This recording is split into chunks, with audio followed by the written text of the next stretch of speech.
You're listening to an Airwave Media Podcast. Sick of those trivia podcasts that you don't even understand how to operate and they just have too many levers and buttons? There's got to be a better way.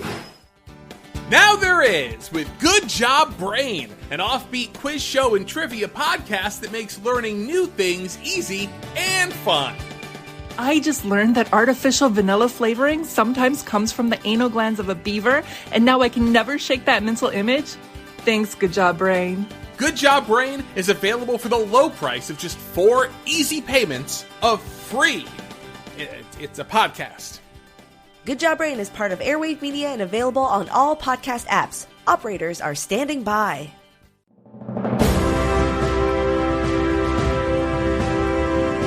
Hold your ears, folks. It's showtime. People pay good money to see this movie. When they go out to a theater, they want cold sodas, hot popcorn, and no monsters in the projection booth. Everyone pretend podcasting isn't boring. Turn it off. Turn it off.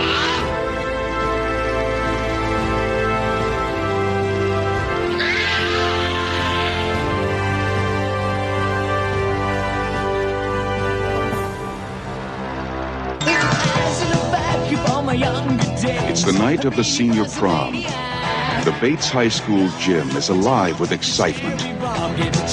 Everybody is there, even Carrie White. The girl no one likes. We're all sorry about this incident, Cassie. It's Carrie! And everyone makes fun of her. Free Carrie! The girl who lives in that creepy house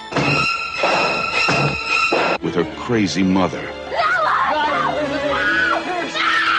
Help the sinning woman see the sin of her days and ways.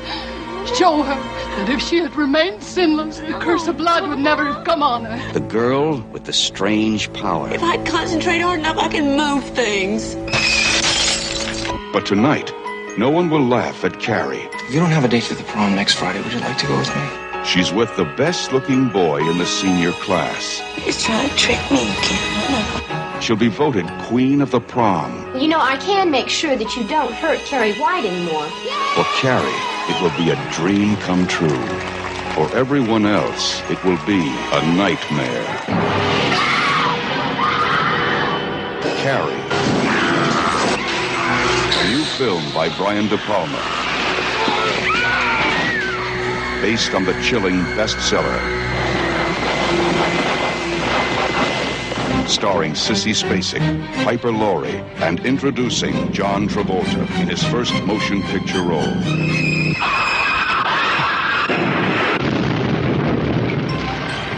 If you have a taste for terror,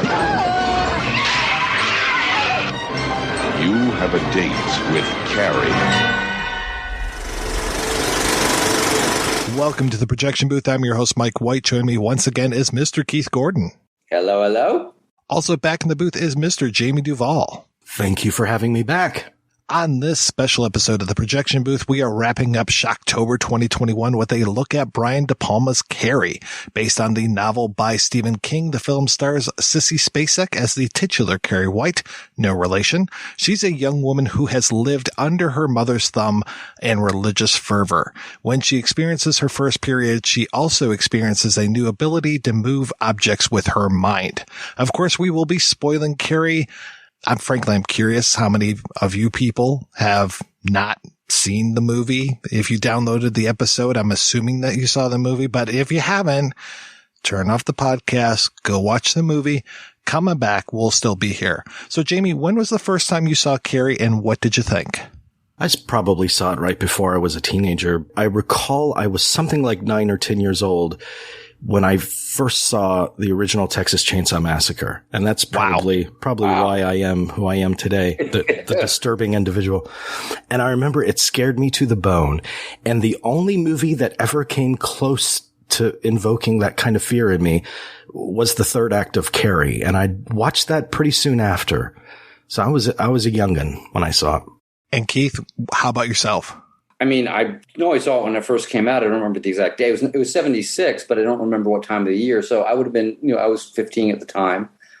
I remember that I thought it was great. I don't remember. I mean, one of the things that, and we'll get into it later, that this evoked in me, this experience of revisiting it, is how much our experiences of film change over time, and what we see, we miss before, feel differently. But, I always loved the film. I think it was the first De Palma film I ever saw, and it was, very remarkable and beautifully made.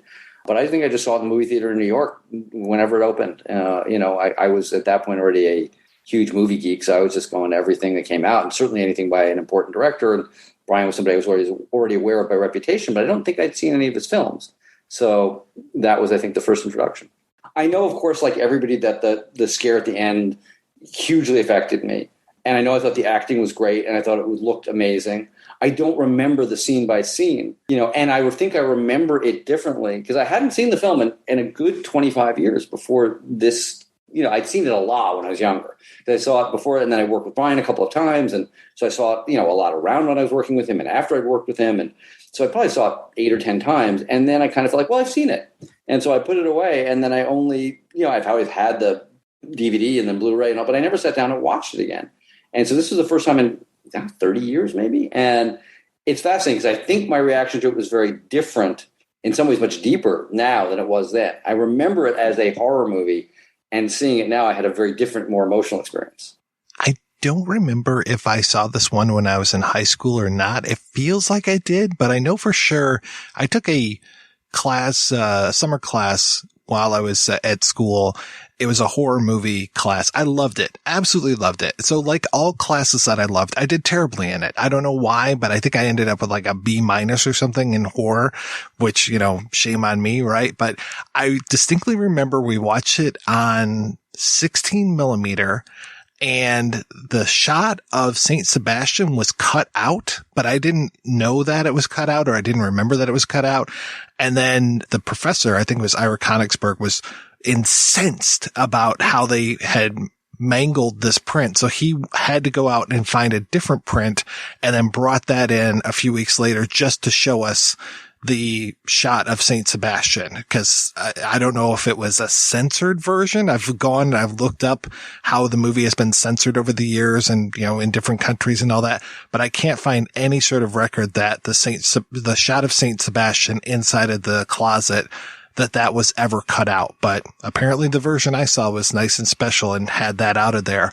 After that, I just fell in love with the movie. I remember really making a point to buy it on VHS from Suncoast Video, a letterbox version, because it was just so important to see the whole frame, because this film is absolutely beautiful. And especially this idea, we'll talk a lot about the ending as we go along, but the idea of the ending being so much in that split screen, but then other parts of the movie that presage that bit, that they have so many of the split diopter shots, that they have a lot of people being framed inside of windows or other framing devices, that it's really just crucial that you see the entire film.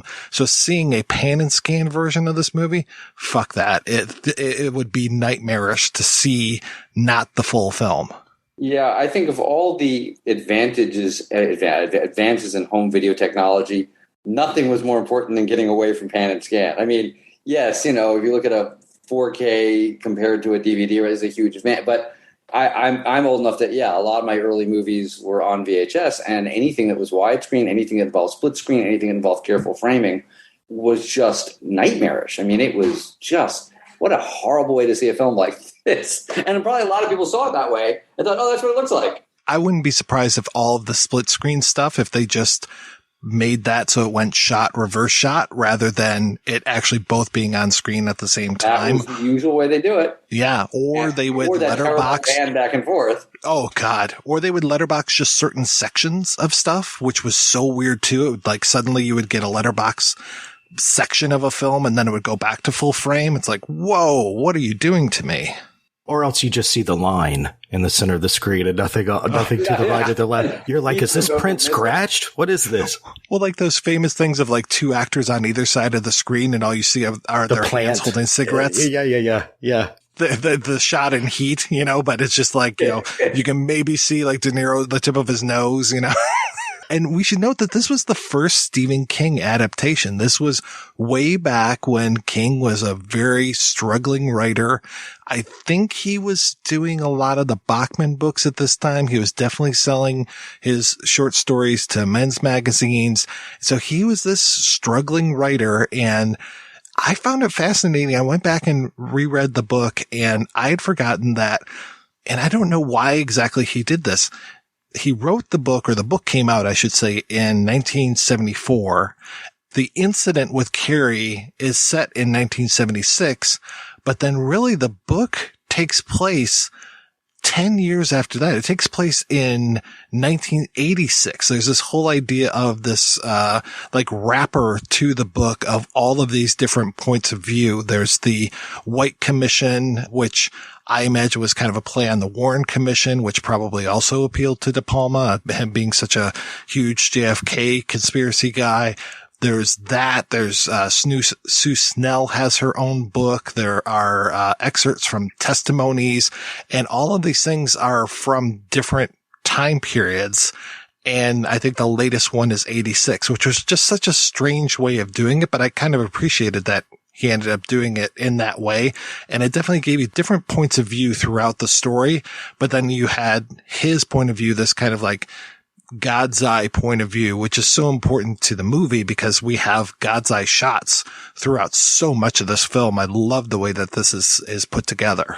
I like the treatment, his handling of the story in the book, and I appreciate that De Palma and Paul Monash, is that the screenwriter? Yeah, Lawrence D. Cohen, I believe it is the screenwriter. I got that totally wrong. I appreciate how De Palma, the screenwriter, streamlined King's version of the narrative, because their movie is about the here and now. I mean, it feels more present. It doesn't feel like something that you're reflecting on later, with the exception of that final scene. I think it makes it feel very vivid. From one of the interviews with the screenwriter, what he had already stripped it down somewhat when De Palma read his script, and then De Palma said, he had left in some of the commission stuff, and it had left, and it was Brian who kind of pushed him to say, we have to get really just down to the core of the story and lose all the framing devices. So there was a process, but it sounded like Lawrence Cohen had already gone a lot that way. I think it's important to note that there were no expectations of this movie. In preparation for another project I'm working on, I interviewed a distributor named Joseph Brenner. He basically distributed a lot of smut, and he was given Carrie to distribute as the second in a double bill. The fact that De Palma produced this amazing work of art when all the expectations pointed away from that is pretty phenomenal. United Artists, who made it on a tiny budget. I mean, it was $1.8 million, which, okay, $1.8 million in its time was more, but it still would be about 7 now. I mean, it was a very small budget for a quote unquote studio film. And, their attitude was, this is a weird little horror film that we're just doing kind of for fun. It's not, I don't think anybody around it, and I've even heard Brian say, and we didn't have any sense at the time we were making something that would be seen as a classic movie 40 years later, or, that, we were just trying to make a really good horror movie. And I think it kind of caught everybody by surprise, because it had that remarkable thing that sometimes great filmmakers do, where you create a completely pop culture success. At the same time, you also kind of create a work of art, and you get that both the art side and the populist side going at the same time. And this film did that. But I think those things often you don't see them coming. A lot of the time in film history, the films that have that impact are not the ones that everybody waited to have that impact from. The ones where they set out for this is going to be an important film with important, having asterisks on either side of it. It's like, yeah, maybe not, okay, great. It definitely happened with something like Gone with the Wind, but yeah, a lot of the time it's just happy accidents. And yeah, this was one of the, I love the story that De Palma tells about how we kept on coming in with a budget of $1.8 million, and they said, we're not making it $1.8 million. It's got to be $1.6 million. And I said, just like my Get to Know Your Rabbit experience, I said, guys, that's what it costs. It's $1.8 million. And they said, fine. And then they started moving the furniture out of my office. the movie had been canceled. So I went home that weekend and thought about it, and I somehow came back and said, you know what, I've been thinking about it. If we move this and change this around, maybe we can do it for $1.6 million. And they said, great, it's a go. And of course, it cost $1.8 million. And just how much he worked with the cast before they even started to shoot, and just that he had a really long prep time before he was able to even start to shoot the film. I really think that helped too, because he had the whole thing. You know, he's a big Hitchcock guy, and I love how Hitchcock was always just like, the shooting is the biggest slog, you know, like the preparation, all of that is the fun part. And I think De Palma really had fun with this. The stories of him having storyboards up all around in one of his rooms at his house, and that he was able to visualize everything that was going to happen before it happened. Not that it actually came out that way. There was definitely some different things that happened during the editing of the film, but that he had those ideas already. I think that really helps play into just how well this film comes together, because there's not a lot of fat, if any fat, on this movie. It just clocks along so quick and just a determined pace. He did the same thing on Dressed to Kill, because we actually ended up rehearsing in his apartment, and it was remarkable. He had the walls just covered with these index card drawings, and they were very crude. I mean, a lot of directors either hire somebody to do these beautiful, well-rendered drawings, or they are great artists themselves. Brian's were very simple. They were like just stick figures, but it was every single moment in the movie. And he would move things around, and it was amazing. You walked in, and there was the film all over the wall. So clearly that was just something that was part of his working method. And I've never seen anybody do it quite that way, but boy, what a thing to be able to do, to walk into a room and be able to go, oh, there's my film, and contemplate it and think about it, move things around, rethink them. It was a major lesson in filmmaking, just, way before the film ever started to get made. When you watch a De Palma movie, you can certainly tell that he has visualized every moment on the screen, and the production is about executing that. But there are different directorial approaches, and I think they're all valid. I mean, there are some people that view filmmaking as you're making a documentary about that day. And there are others that want to make sure that they know what the movie is exactly before they embark upon it. So, and I think great filmmaking comes out of both of those approaches.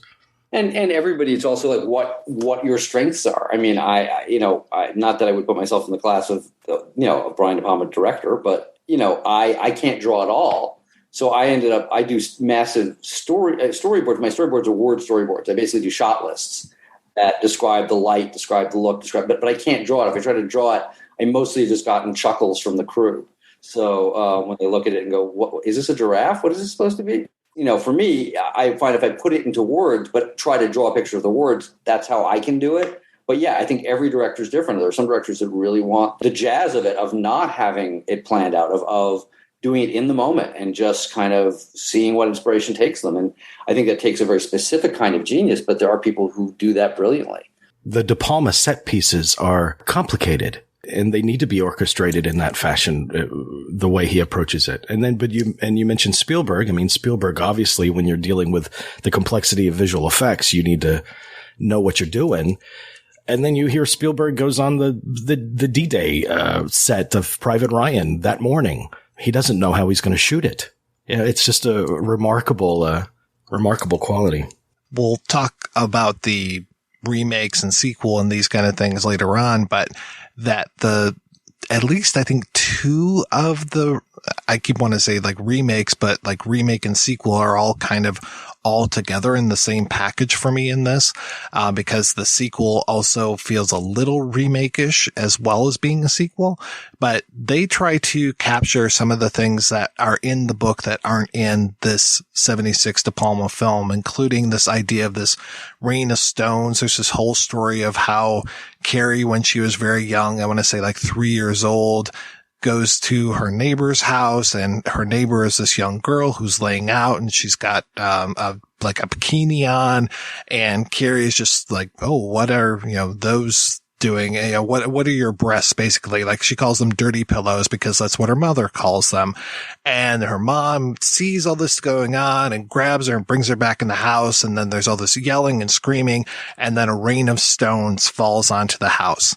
And then that plays into the end of the film because you can see stones. If you look carefully at the end of the movie, when the house is falling apart, that rain of stones comes back, but they don't really show it. And then when you see Sue come up in her dreams, all of those stones that are there kind of plays into that as well. I had heard that they had shot some of the Rain of Stone stuff, but it just didn't look right the way that the stones are falling, and they couldn't obviously use real stones, and so they're bouncing, and they just didn't have a good look to them. But I was very glad in one of the DVD extras that you can see a lot of shots from that. You see Carrie, you see Sissy Spacek dressed up to look even younger, and they actually had the Girl Next Door cast, and they actually shot all that stuff.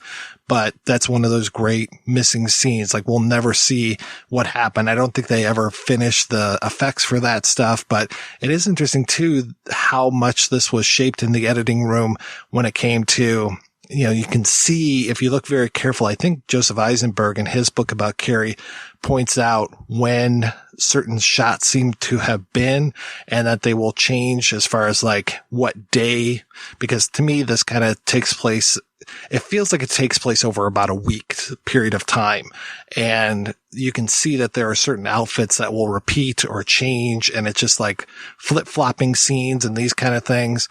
It all works perfectly for me. It's one of those, like, I never noticed until I read the book, and then I saw it when I was watching it, but I still don't care. It's like this flows so well. And, I talked about that determined pace. It just feels like this movie is both inevitable and something that you don't want to have happen, especially the end bit of it, the prom.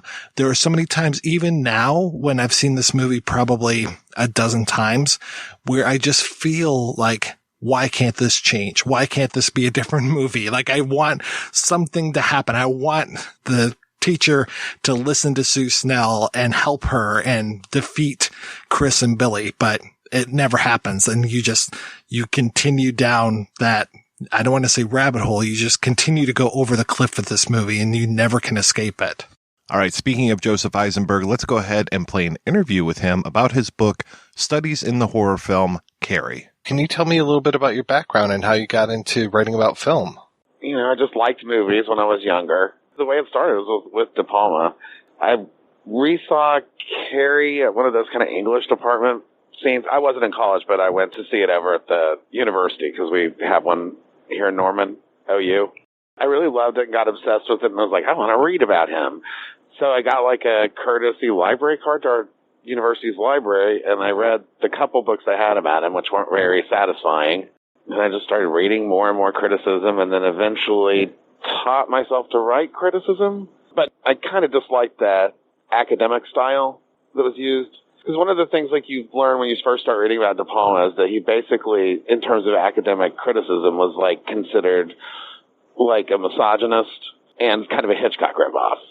That meant I spent a whole lot of time going, why are they writing this? Why do they think this? And it made me reject most of that criticism, especially the Freudian stuff. I don't know I know you've had some of these Freudian academics on, and I like some of them. Like you had Tanya Modleski on a couple times. I've read her stuff, and she has some insightful stuff, but I still spend a lot of times like questioning all that Freudian jargon. Then I wrote a piece about Carrie, and it was really long. An online magazine editor suggested that I flesh it out and make it a book of it, and I was like, well, I'm going to write a book about De Palma I'd want to read. It is such a great book, and I'm curious how you decided that you would concentrate more on Carrie than any of the other films. Because it's one of my favorite films. It just really got under my skin when I watched it. I'd seen it originally when I was much younger. I just thought it was kind of sleazy. Then on TV, I rediscovered the movie Sisters, and I thought, this is fantastic. What a really cool use of Hitchcock and other elements. And so I got obsessed with that, and then I watched Carrie, and it blew me away. And then I just was very obsessed with like the style of it and the way it was like structured and how De Palma would get his effects and the performances. I think the performances are probably better than just about any of his other movies. And that Sissy Spacek and Piper Laurie are just give very original and great performances in it. I guess that's why I focused on it, although I really love Sisters and Obsession and Dress to Kill and Casualties of War. I think that one's very good too. But that's pretty much why I picked Carrie, because I think I liked it best. I think it's his best movie. So what's the timeline as far as when you wrote that original piece versus when you actually say, okay, I'm going to write this book, and when does it come out? I wrote the piece in the spring of 2009, and then starting at the end of the summer of 2009, August, I expanded it, started interviewing people. I went to the library and did like massive amounts of research, found some fascinating archives online, which you can't get now, I don't think. Pieces that were written at the time the movie came out, interviews with De Palma and stuff like that. And then I spent basically 3 years writing it. It was published in 2012. That's all I did was work and write that book for 3 years and research it. And it was tedious. And then once it was finished, the publisher, I was going to do it where all those like incredibly long footnotes that you see were going to be endnotes. He wanted them all to be footnotes. He wanted the footnotes to be like numbered per chapter. So it'd be one through whatever per chapter. And so I had to like pry everything apart into text and then footnotes for him to put together again, which created all these typos. So that there are typos that you see in the book that I tried to have him fix that were created by this tedious restructuring, which I'm actually revising it now because I think I'm going to republish it as a Kindle. And it should be available in a paperback version too, so that'll be good. Yeah, because right now I think it's like really expensive. I didn't quite realize this, but the publisher that I went with, I think he deliberately creates collector's editions, so they're meant to be limited editions of it. Yeah, I was really shocked when I looked and saw the hardcover version is going for $200. I was like, wow, I only made like $1,000 on the thing. How on earth did you manage to get a hold of all of these people that were involved with the film? I only interviewed 4 people. All the other interviews are from other interviews. Paul Hirsch is from Movie Geeks United, your friend. Jamey did a terrific interview.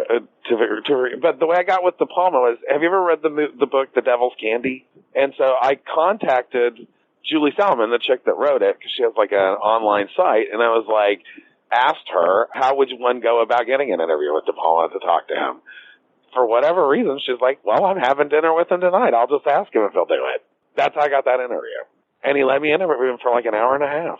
And how did I get Lawrence Cohen? I think I contacted his agency or agent or whatever, and then they put me through to him, and he was really, really nice.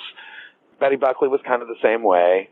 And then Marcia Nassiter, I contacted her through her real-time thing. She was very difficult, by the way.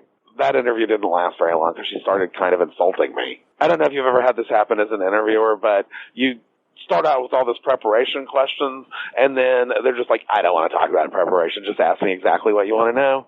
And then she would just cut me off and told me I should be more professional, that I needed to know a lot more stuff before I talk to people. And I'm like, lady, I know a whole lot. I just want to get your perspective. Apparently other people have talked to her and it's been great. Maybe she just took a disliking to me. I don't know. Eventually she was just so like, I started asking the more insulting questions about the production history, just because I was like, and then she was like, I don't know any of this stuff, which is weird because she bought the rights to the book for United Artists and got behind Paul Monish and them producing it. So I wasn't sure why she was acting like she didn't know anything about it. I asked her, what made you interested in this book? And she's like, it's an interesting book. That was her answer. And I was kind of interested too, like about, because I think Carrie may be the first movie where menstruation is shown. Certainly that graphically. I don't think it's ever, because even in the remakes, they don't show it. Yeah, other than like health films, but even those are, and then you have this beautiful flower that's inside of your panty liner. So you see, menstruation is just the natural, normal process leading up to being a mother. Yeah, you don't have like a slow motion picture of someone like soaping themselves and then, but I love how De Palma films it really beautifully. It's like super beautiful menstruation too. It's one thing to like a movie a lot, but it's another thing to write the definitive history of this film. And oh my God, the amount of sources that you have is just incredible. And what I listed in the back of the book, that's only a selected. I read a lot more. Well, you also have to remember I am crazy. I had been obsessed with it for, let's see, I wrote that book in 2009, so I've been obsessed with that movie for about 20 years at that point. I know that when you started getting into this, you probably already knew a lot about the film, but I am curious, what was the most surprising thing you learned while you were doing your research? when I was doing the research, I read like an interview with De Palma from around the time he released it, right? And he started talking about the Bridge on the River Kwai and how he viewed the way each of the characters in Carrie have their own positive motivations for doing what they do. Like each of them thinks they're doing the right thing, as being kind of like the Bridge on the River Kwai, with the bridge being kind of like this metaphor for how all the characters see things. I was like, that's weird. Why is he bringing up that movie for this movie? Remember his movie Redacted? Oh, yeah. Okay, well, in interviews he did for that, he kept mentioning Kubrick's movie Barry Lyndon. And I was like, why is he saying that? And then I saw Redacted, and I noticed, I don't know if you remember, but that movie is split into basically 3 sections. There's the found footage section, and there's this ultra pretentious French documentary being made about our... Okay, well, that ultra pretentious documentary uses these like slow zoom ins and zoom outs and some of the actual music from Barry Lyndon. So it's like, okay, he's bringing up Barry Lyndon because he used techniques from Barry Lyndon for that documentary. So then I was like, what if he's hinting that he did that with the Bridge on the River Kwai? So I went back and rewatched the Bridge on the River Kwai, and I was like, wow. It's like when the colonel, after he's built the bridge, he discovers like this wire on the bridge that leads back to the plunger where they're going to explode it. And he follows the wire all the way back to the plunger, and then gets the guy that's going to plunge it killed, and then he gets shot and falls over onto the plunger, so he ironically blows up the bridge himself. And I'm like, oh my God, that's Amy Irving discovering the rope and then following the rope up to the bucket of blood. In the interview I did with De Palma, I asked him if that was him reworking the Bridge on the River Kwai, and he admitted that it was. And I was like, so that's my favorite discovery among many. I do love how you take the pains to talk about how different interviews will contradict each other, or certain quotes will contradict each other. Like, did De Palma think that Carrie was trash, the book, or did he think it was brilliant? And depending on what year it is, it might be a different answer. Right, because when I interviewed him originally, I had not done all of my research yet. I had, however, read all of Stephen King's interviews because I read everything. When you talk about contradicting, he's the one that really contradicts. That was the most fun, to try to work into a psychological explanation for how he relates to Carrie. But with De Palma, I asked him, because Stephen King had said that De Palma in a paper said that, that the book was cliched and kind of crappy. And he was like, I never said that. I've always thought it was great. And then I was like, I know Stephen King, you can't always trust what he says, but that seemed like a big old thing to just make up. And so then I noticed in his interview, he claimed that De Palma had said it in one of the Washington papers. And I was like, Washington papers? And I was like, what about the Washington Post? So I just looked it up, and there indeed, De Palma says everything Stephen King said he said. I was misquoted. Yeah, I don't think he was misquoted. I think he just changed his mind every time. And what's-her-name does that too. PJ Souls also gives contradictory interviews. I noticed that as well, as far as how much was ad-libbed versus scripted. And I didn't put this in the book, but one of the funniest ones to me is the thing about her baseball cap that she wears in the movie. She says in one thing that De Palma insisted that she wear the cap at the prom, and she's like, really? At the prom? With my prom dress? And then later, in a different interview, claims that she insisted she wear the prom. The ball cap, and I'm like, I can't be both.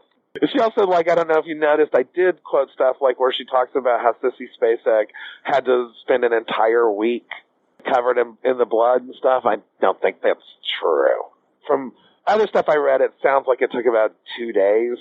There was also some contradictory stuff as far as, was Sissy Spacek isolated, or was she a little pixie on the set? That was Betty Buckley who said she was a pixie on the set. And Sissy Spacek herself has said that she stayed in character for the entire part. But I'm inclined to believe Buckley, just because, how much can you stay in Carrie? You know what I mean? And Sissy Spacek does seem like she was kind of a, flitting around fun girl, so I'm guessing and hoping she didn't stay in part the whole time. I want her to have had fun. And it is interesting with having Jack Fisk doing all of the production design and them being married at the time and, still married. I can't think of however many movies where they were a couple on them. Yeah, well, there's the one he directed, Raggedy Man. And didn't he direct Violets Are Blue that has her in it? But I don't know that he did more production design with any movies with her. At least I can't think of them now. What a great production designer, too, to have on your movie. What did you think of the remakes and the sequel? Well, the sequel, The Rage, I hated it for a couple reasons. One, because although I like the girl that plays the sort of Carrie daughter in it, she seemed miscast. She seems too kind of cool and bohemian and arty to be all squashed down like a Carrie character to me. So I didn't fully buy that she was in that scapegoaty position. I hate the way Amy Irving gets killed in it, too. And in the TV version of it, it was weird because they used good actors, but it's so bland. The only thing I thought was interesting about it was that they cast the Amy Irving character with a black girl, which I thought was an interesting idea. She wasn't a very good actor, though. And I like that idea, like she might identify with Carrie for maybe like an underlying race reason. That was interesting. And then that remake that was done in 2012, again, it just seems very bland. I think it's kind of interesting, too, in the book and in the two other movies that the Betty Buckley character, the gym teacher, is saved in all of them. Only De Palma kills her spectacularly. I just think that these Carrie characters are miscast because they want them to be like supermodels. Julianne Moore was the mother, and Patricia Clarkson was the mother in the TV version. And you're like, what great actresses, and yet they don't distinguish themselves at all. I think maybe Piper Laurie just went so far with the role, there's just no way to do it better. Yeah, and I'm still not sure if I believe her when she says that she thought it was a comedy. Lawrence Cohen claimed that she did all the way through it. I know what you mean, but I mean, on the other hand, it would explain why she goes so perversely far. I think if she thought it were more serious, she might not have done stuff like, I'm going to have an orgasm when I die. I was really fascinated when you were talking in the book about the volleyball game and just how her allies are on one side and her enemies are on the other side. And then that there's the large penis and vagina on the floor of the gym. And I was like, I never saw that before, but I don't think I'll ever be able to unsee that now. Well, the penis and vagina thing, that comes from Bruce Babington. He's a British critic who wrote a critique against the British Film Institute that basically decided that the movie was just an incoherent piece of crap. Yeah, and I think I said in the book that what was interesting to me was that actually both Carrie's enemies and friends are actually all on her team. And that Betty Buckley's even refereeing from her side of the court. So it's like friends and enemies are all kind of the same. That was kind of my reading. Yeah, and I took the volleyball game itself to be a kind of metaphor for how high school politics is like a competitive sport, which sort of develops throughout the film. And this sort of fits with the way that you have Amy Irving and Nancy Allen are like cut against each other, you know. It's like first Amy Irving asks William Katt to take Carrie out. Then Nancy Allen gets John Travolta to agree to help hurt her. And it goes back and forth between them like they're working in tandem. Yeah, and the way that the Chris character is portrayed, that's another thing that always seems interesting when it comes to the remakes. Is she inherently bad? Is she trying to be good? You know, what is she like? And just how is her relationship with Carrie? I can't even really remember what the Chris Harkinsons were in the remake. They're not very memorable. Again, Nancy Allen really sticks out. The way I took it is that when she gets punished by Betty Buckley, that she wants to hurt Betty Buckley, but she perceives Betty Buckley to be too powerful, so she goes after, ironically, the most powerful person, thinking she's the least. That's the way I take it. Yeah, it's such a great female-focused film, and yeah, those men are just, or boys are just such pawns for all of the major women characters. I took that to be like that Carrie's telekinesis is a kind of metaphor for female power, and that each of the women use other people to try to affect things by proxy. So Amy Irving and Nancy Allen are using sex as telekinesis. Have you written any other books about movies? I have not written the whole books about movies, but I've written many other critiques. The first criticism I wrote was a 8,000 or 9,000 word piece on A Clockwork Orange. And I've written on The Godfather, several classics. I also did a long piece on Blade Runner 2049, which is one of my favorites. That's one of my favorites of mine. Is that all for Bright Lights? Yeah. I haven't really tried any other places other than with this book. I read that you were writing a book called Marriage Goes to the Movies. It's a novel, and I have already written it, but I have as many agents as I sent it to and publishers. None of them have taken it. But it's a novel. It's a novel about a couple that go to see a movie, and the movie reflects their marriage. And I made it all sort of like a series of like flashbacks that comment against each other, sort of as they watch the movie and get out of the movie, and then have like a dark ending, I guess. And I also like worked in film critiques in that too, because like one of the characters is like thinking of cheating on their husband and goes to see like a kind of one of those university college campus series, which is called Marriage Goes to the Movies. And I did put in like parodies of various critical styles, like I was talking about how I didn't like the jargony Freudian style of feminist film criticism. I did one that was written in this ridiculously obtuse version of that for the movie Petulia. Have you ever seen Petulia? No, I have not. Oh, you should see that one and then have me on about that. Well, we are doing Clockwork Orange next year. I can't wait to read your piece on that. Oh, yeah, you should read that. But that's also a favorite piece of mine.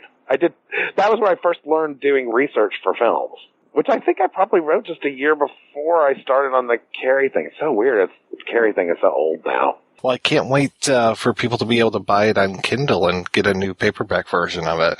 Yeah, and it's going to be revised. I'm hoping I can get this out by then. Because I just have to go over and revise, I'm not rewriting a whole new book. Thank God. That was very tough. It taught me a lot about stick-to-itiveness with writing. One of the problems I often have had with writing in the past was getting to a point where you're like, this is too hard to keep going with this thing. And with Carrie, I was like, well, I just have to keep going anyway. And I remember just doing the descriptions of the prom sequence. It was like months of revision. And so I felt like I was slowly crawling over that gym floor. Well, I love the structure of how you put it. I mean, it feels very natural as far as the way that you approach the film and where you put the interviews at the end and everything, and that it feels like that's kind of the cherry on the top is the Cohen and the De Palma at the end there. I wanted people to be able to read a De Palma interview. And Lawrence Cohen. Both of them are important. I just wish that the interview with De Palma had been a little bit glitchy, because there was stuff he said that I felt it would be dishonest to paraphrase, even though I remembered what he'd said. That's always tough. I had a similar situation before. It's not good. No. Podcast to print. I mean, I can get away with a little bit more on a podcast. Well, Mr. Aisenberg, this has been fantastic. It's been great. Yeah, I love talking about that stuff.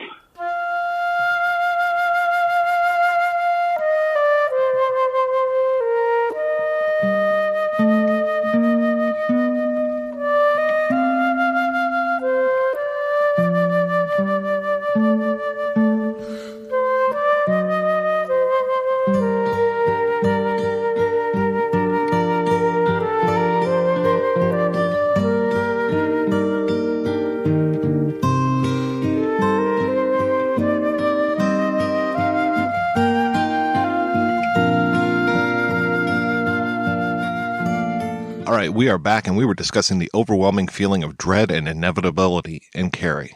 That's what's so extraordinary about Carrie, because I mentioned before that the final act of Carrie scared the heck out of me. If I had just seen that final act, it would have been a neat piece of cinema and pyrotechnics. It's the investment you have in those characters. It's so unique, especially at that time, for the humanity to come through. And that's a credit certainly to the very sensitive portrait that Sissy Spacek gives. But you feel so much for Carrie that you don't want the movie to go straight to hell. But it is kind of an unstoppable freight train that's heading in that direction. And so the horror, it's both one of, the scares that we're accustomed to in horror movies, but also the horror of someone's innocence being completely stripped from them. Someone's sense of belonging that they will never attain. It works very emotionally with me, that Carrie does.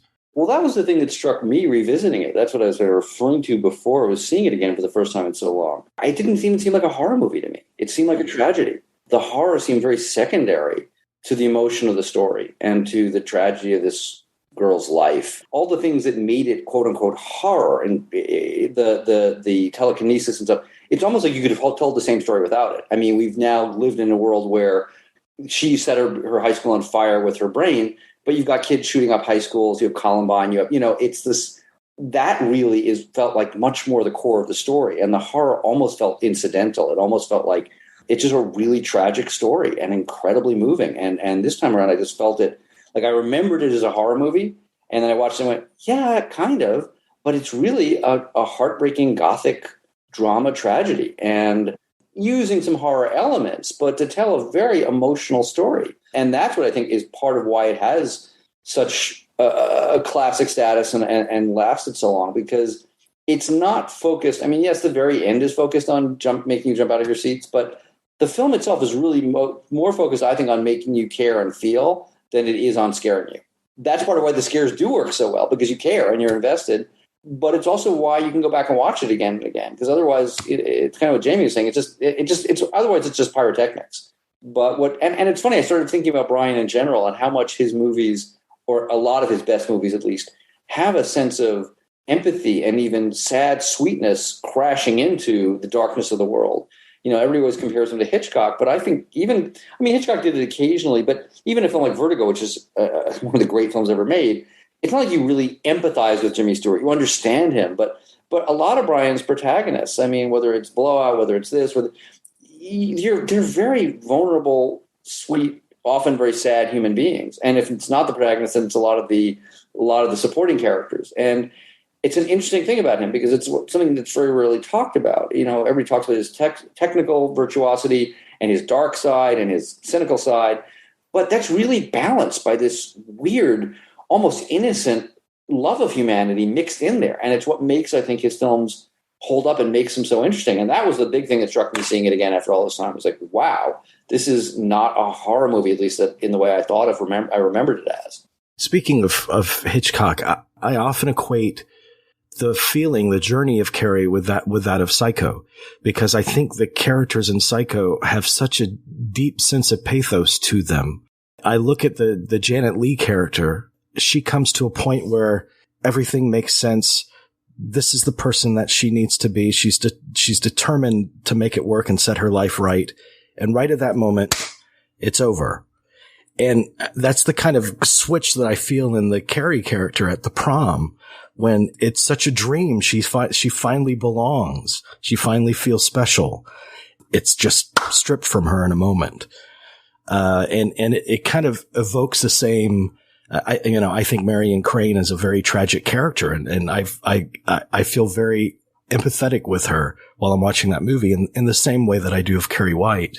I think some of the scariest parts of Carrie are, we open where we almost end. We open in that gymnasium. We've got volleyball coming from the sky, much like the blood's going to come from the sky later on, much like the stones were going to come from the sky, or do at the very end.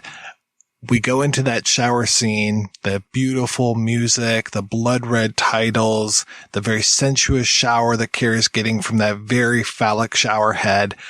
But the scariest thing, other than Carrie reacting to her period, is the mob mentality of those girls. Like, we find out later on that Sue Snell is supposed to be a very nice person, but she's one of the first people who turns against Carrie, and all of those girls in that locker room start chanting and throwing tampons and just like, plug it up, plug it up, plug it up.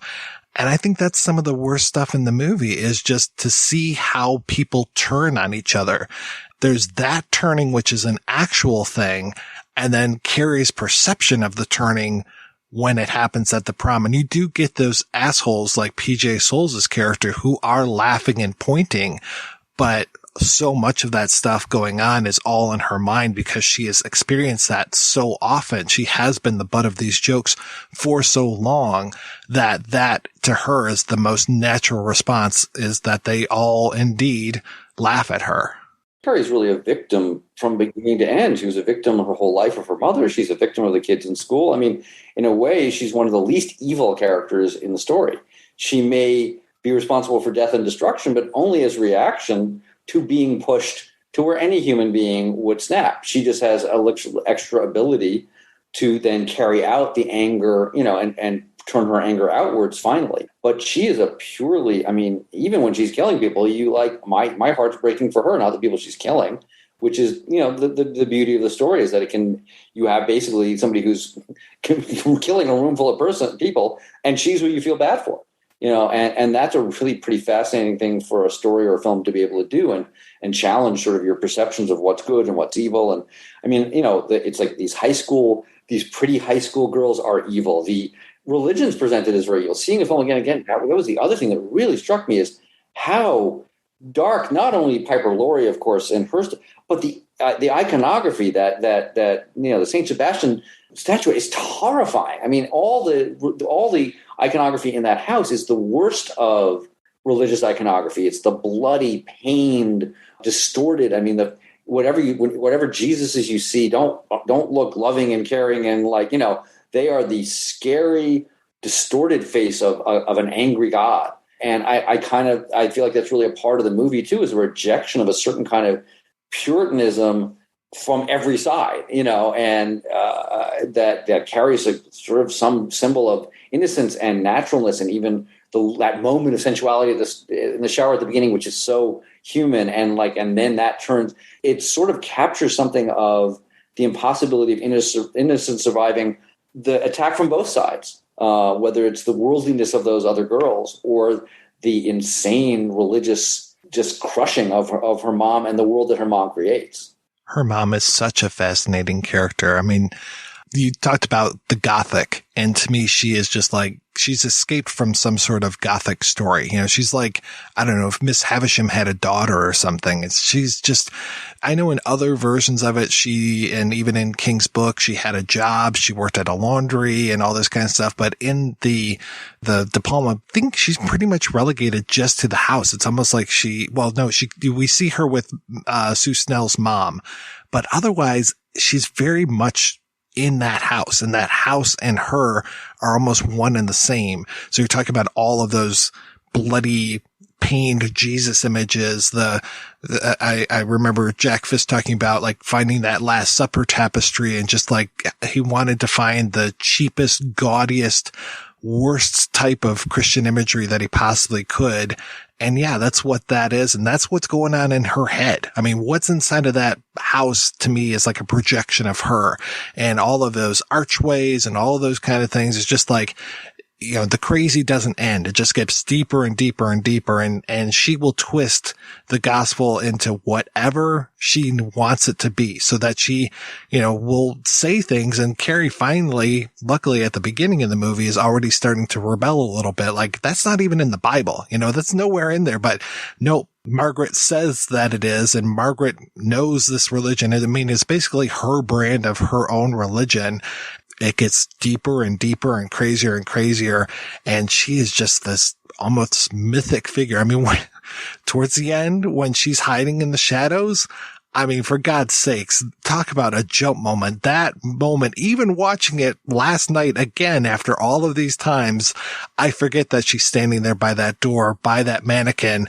And when you finally realize that she's there, it's just like, wow, what is going on here? This is too wild that she is that still and just waiting for her daughter, holding that knife, dressed all in that pure angelic white. Oh man. And her look with the red hair, the white gown, or her with the black that's going on. She just doesn't even look like she's human sometimes. And God made Eve from the rib of Adam. And Eve was weak and loosed the raven on the world. And the raven was called sin. Say it. The raven was called sin. Why didn't you tell me, Mama?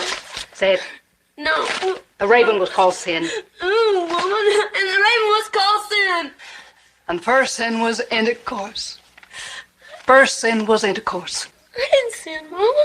No, say it. I didn't sin, Mama. First sin was intercourse. First sin was intercourse. First sin was intercourse. And the first sin was intercourse, Mama. I was so scared. I thought I was dying. And the girls, they all laughed at me and threw things at me, And Mama. Eve was weak. Say it. No, Mama. Eve was weak. No. Eve was weak. No. Eve was weak. Say it. No, Mama. Say it. Eve was weak. Eve was weak. The Lord visited Eve with a curse. The curse was a curse of blood. You should have told me, Mama. You should have told me. Oh, Lord. Help the sinning woman see the sin of her days and ways. Show her that if she had remained sinless, the curse of blood would never have come on her. She may have been tempted by the Antichrist. She may have committed the sin of lustful thoughts. No, Mama. Oh, don't lie to me, Carrietta. Don't you know by now I can see inside you? I can see the sin as surely as God can. We'll pray. No. We'll pray, woman. No. Pray. It's a remarkable performance, Piper Laurie, in that film. You know, I think that it's also great that De Palma's made Carrie because he has such a gift for kind of elevating the tone of the material without going into the cartoonish realm. And there's so much about the oppression in the film, whether it's what Carrie experiences at home or in high school. I mean, I remember I was bullied in grade school on. I mean, I sang Barry Manilow's songs every talent show. Of course I was bullied. But in the moment, it felt elevated, that level of ridicule, because it was like, does anybody like me? Am I ever going to fit in? I mean, the world was kind of caving in. As an adult, I can look back and say, yeah, that was something, you know, but it probably made me stronger.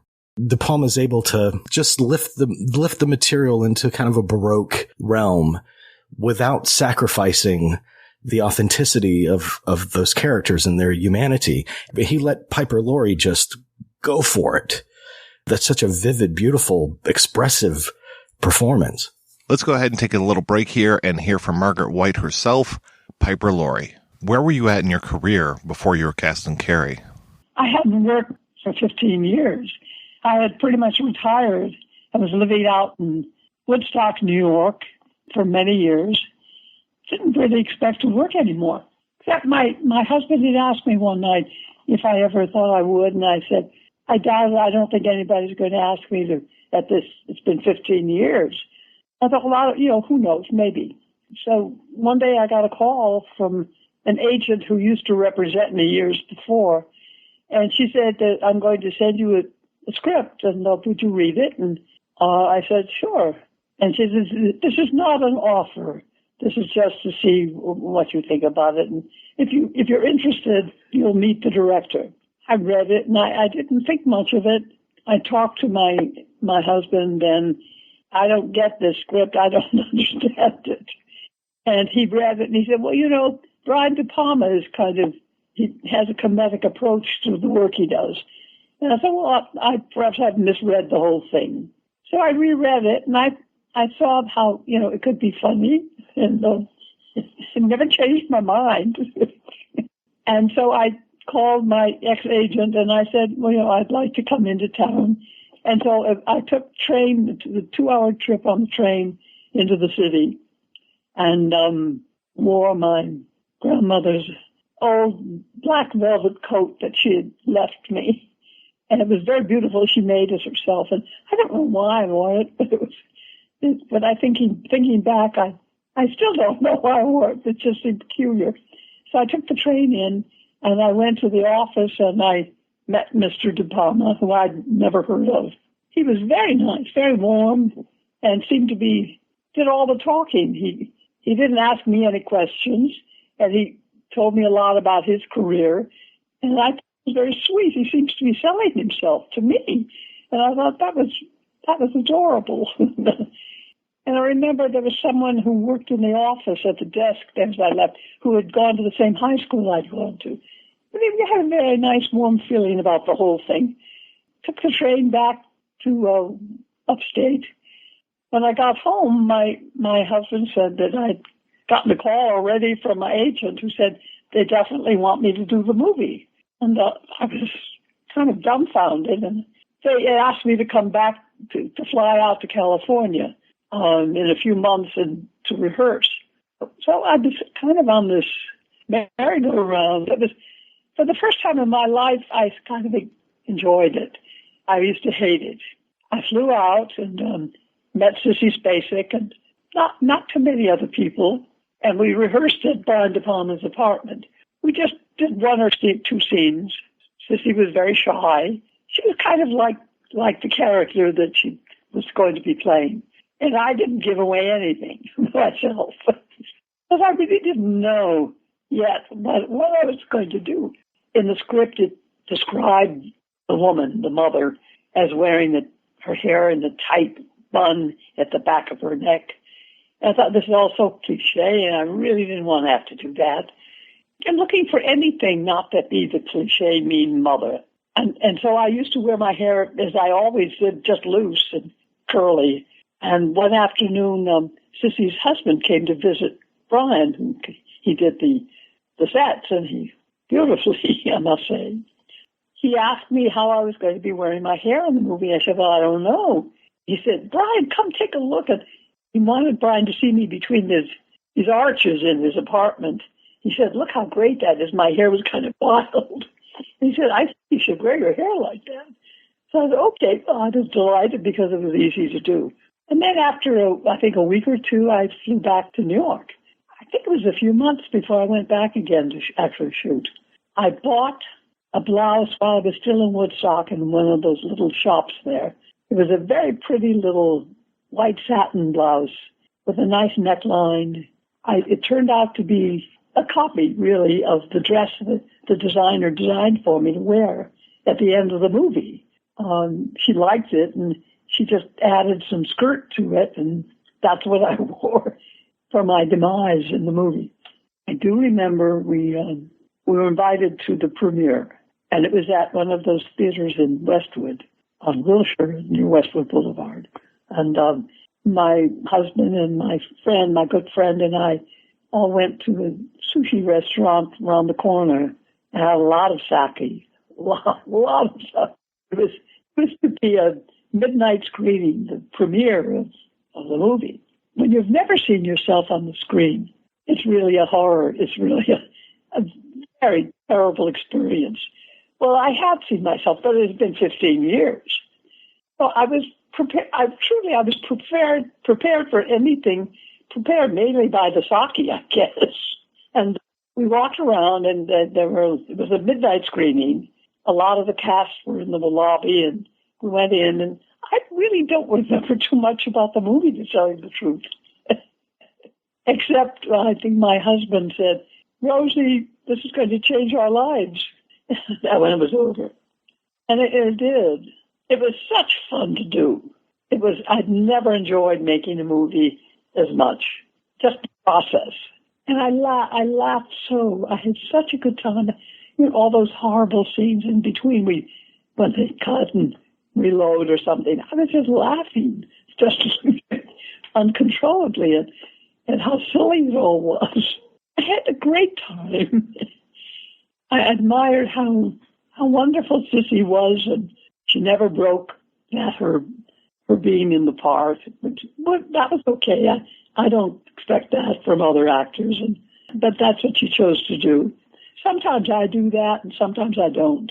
How did you find the character of Margaret White? I thought that the character was pretty cliche to begin with. So I decided that she would just be the meanest, most horrible woman. It's almost like a fairy tale. That's really what it was for me, a fairy tale of a mean witch. And I was angry. I used my most horrible tone of voice.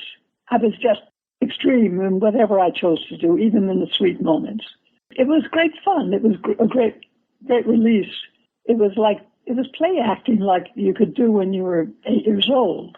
I didn't take it all seriously, really. She was just a bad, mean lady. You know, I always thought her vision of Christ and her religion was the ultimate pleasure. So I thought, and now that she had come out with some truth about herself, that it seemed logical that it would die with the orgasm. I thought that that's what it should be. And I told Brian that my feeling about it before we shot it, because I didn't want to be interrupted while doing it. You know, it's very embarrassing to try something unexpected and have a director criticize you in the middle of it in front of everyone. And so I wanted to warn him that I was doing it a little broadly and maybe not as he quite expected. And he was delighted with it. we shot it several times, and every time I did it bigger and bigger and laughed in between takes. I just had I haven't laughed so much in a long time. It was just great fun to do. I'm sorry that he's never asked me to work with him again. I guess there's just nothing left. Nothing is done, really, that was right for me. Can you tell me, what was your experience working on Twin Peaks?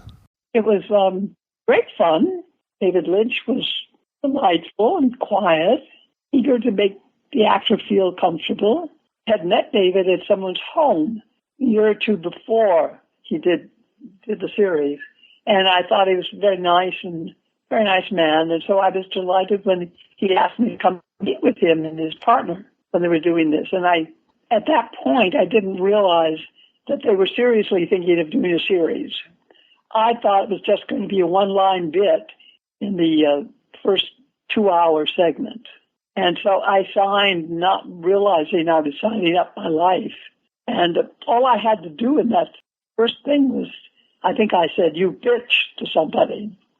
And then I found that legally I was now tied up for a couple of years. But that, too, ended up being perhaps more fun than doing Carrie. When he asked me after the first season to think of a character I wanted to play, as my character disappeared, people would think she had died, and I would sneak back into town in disguise as someone else, probably a man, and make a lot of trouble. And he said, think of who you might want to play, and we'll do that. This was such a gift to give to an actor on the hiatus for me to think of some character, invent some character. And so I decided to be a Japanese businessman. When we went back to work, they had hired people to help me look like one. I never thought I pulled it off well enough, though, and my hands were never covered either.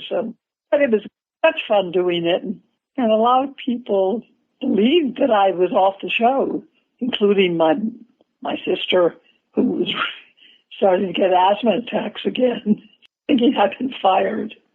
I've written a lot about the experience, and if you want to get my book and read about it, you're welcome to steal any of it. Were you approached to come back for the third season of Twin Peaks? That would have been fun, but I honestly don't know how they could have brought me back. What have you been working on lately? I did a movie 2 years ago. It was called... Was that Snapshots? And I had the lead, and I also won 3 or 4 Best Actress awards at various film festivals. Where did the name Piper Laurie come from?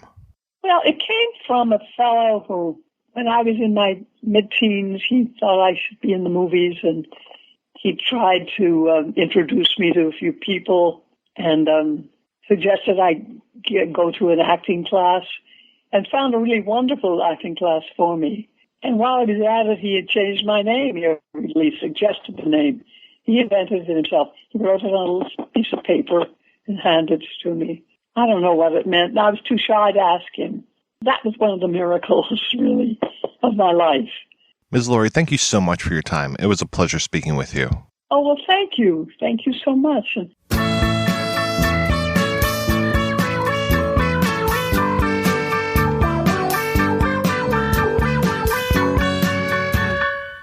We are back, and we were discussing the operatic performance of Margaret White. The mix of tones that Brian managed to pull off and get from the performances, because it is operatic, it's not naturalistic. There's a dark sense of humor, I think, in Piper Laurie's performance and a lot of it. And yet none of that takes away the feeling of real human emotion, or that we've all felt what Carrie feels, or, it's a neat trick to pull off. It's really hard. It's hard to be satiric and gothic and real and emotional all at the same time. And I feel like both De Palma, in the way he shot and put the film together, and his actors and the performances he got from them, managed to do that. They managed to kind of have all those levels going on and not getting in each other's way, but in fact enhancing each other. And boy, that can go so wrong so fast. The satire can undermine the horror, the horror can undermine the emotion, and instead everything here felt this time when I was watching it like it all builds on each other, and it all makes the whole much more.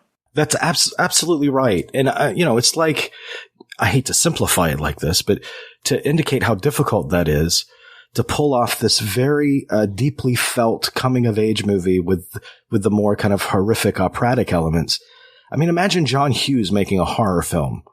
It doesn't seem like a seamless formula, but it's almost how it feels to me. We're going to hear from Nancy Allen in a bit, and I mean, well, hell, Piper Laurie thought she was in a comedy and was doing a comic role. Nancy Allen thought that she and John Travolta were the comic relief. You know, it's like, okay, I don't know how much you guys really believe that or not, but yeah, you kind of come off of it. I mean, the scene of Chris, Nancy Allen and John Travolta as Billy, those two in the car, which feels like it's, kind of a cut scene from American Graffiti, but those two going back and forth and slapping each other and just all of that stuff. I mean, it's kind of hilarious, and it sets up that relationship. Oh, shit. Watch it, you stupid shit! Don't call me that, huh? Well, look what you did! Stupid shit. I told you not to call me that. Look out!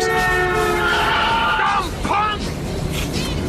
What, are you scared, Chuck? What, do you want to get us killed?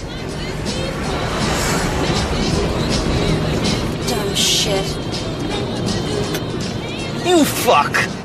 I always talk on the show about graphing movies, and I'm doing a lot of gesticulation right now, but like it's on one side, you've got Mrs. White. On the other side, you've got Miss Collins. You've got Sue Snell. You've got Chris, over here. And then you've got the men that they both, manipulate are boys. And then you've got poor Carrie right in the middle. And it's just this weird going back and forth between these women. And I love that it's all very female centric and that there's like certain things that are going on in the movie, like, a lot of sewing happening. So this whole idea of like, who's doing what sewing and women's work and these things. And I talked about how Mrs. White in the book was, working at a laundry. So again, like kind of a woman's thing, that Mrs. White ends up being murdered with kitchen implements. I love that when Carrie is doing research on telekinesis in the library, when Billy comes up, he's like, what you read? And she's like, oh, book about sewing. You know, it's like, and then it just immediately gets dismissed because who cares about women's work? You know, of course girls read about sewing, right? But no, she's actually finding out about her own powers, which I really appreciate. But the character that I find so fascinating is Sue Snell, and just that she, like Mrs. Collins, they both have the best intentions, but they both seem to do the worst things, especially Sue. It's like, I always question what is her true motivation when it comes to her having Tommy ask Carrie to the prom. What is she getting out of that? And is she doing the right thing? I mean, frankly, I say no. I mean, I'm kind of the person who thinks that maybe there isn't such a thing as altruism. Maybe the person who jumps on the grenade actually thinks maybe my, picture will get in the paper. I'm very cynical that way, but it's like, okay, Sue I think she thinks she's doing the right thing, but she does absolutely the wrong thing.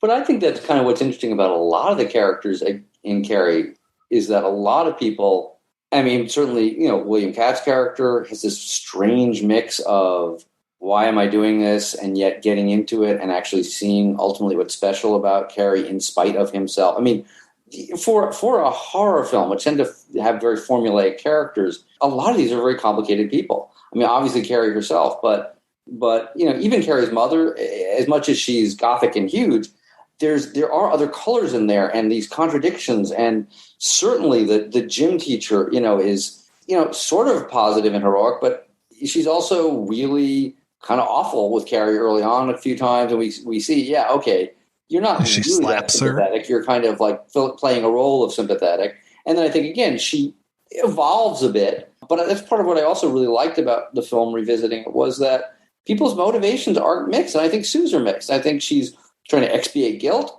I think she's maybe still even toying with Carrie. And I think she's trying to do something good for somebody she thinks she might be able to help. And I think all of that's understandable, especially from somebody young. I mean, she's a kid. So she's kind of done this stuff. She feels bad about it. She doesn't want to feel bad about it. She also doesn't want to be seen as being like Chris. Clearly there's a split happening there where she's sick of Chris. So she's trying to find her own identity. And in it, yeah, she does the thing that blows everything up. And I don't think her motives are bad, but I do think they're complicated. And I appreciated that about so many of the characters, is that very few of them can be boiled down to, oh, this is a good one or a bad one, or this thing they do is good or bad.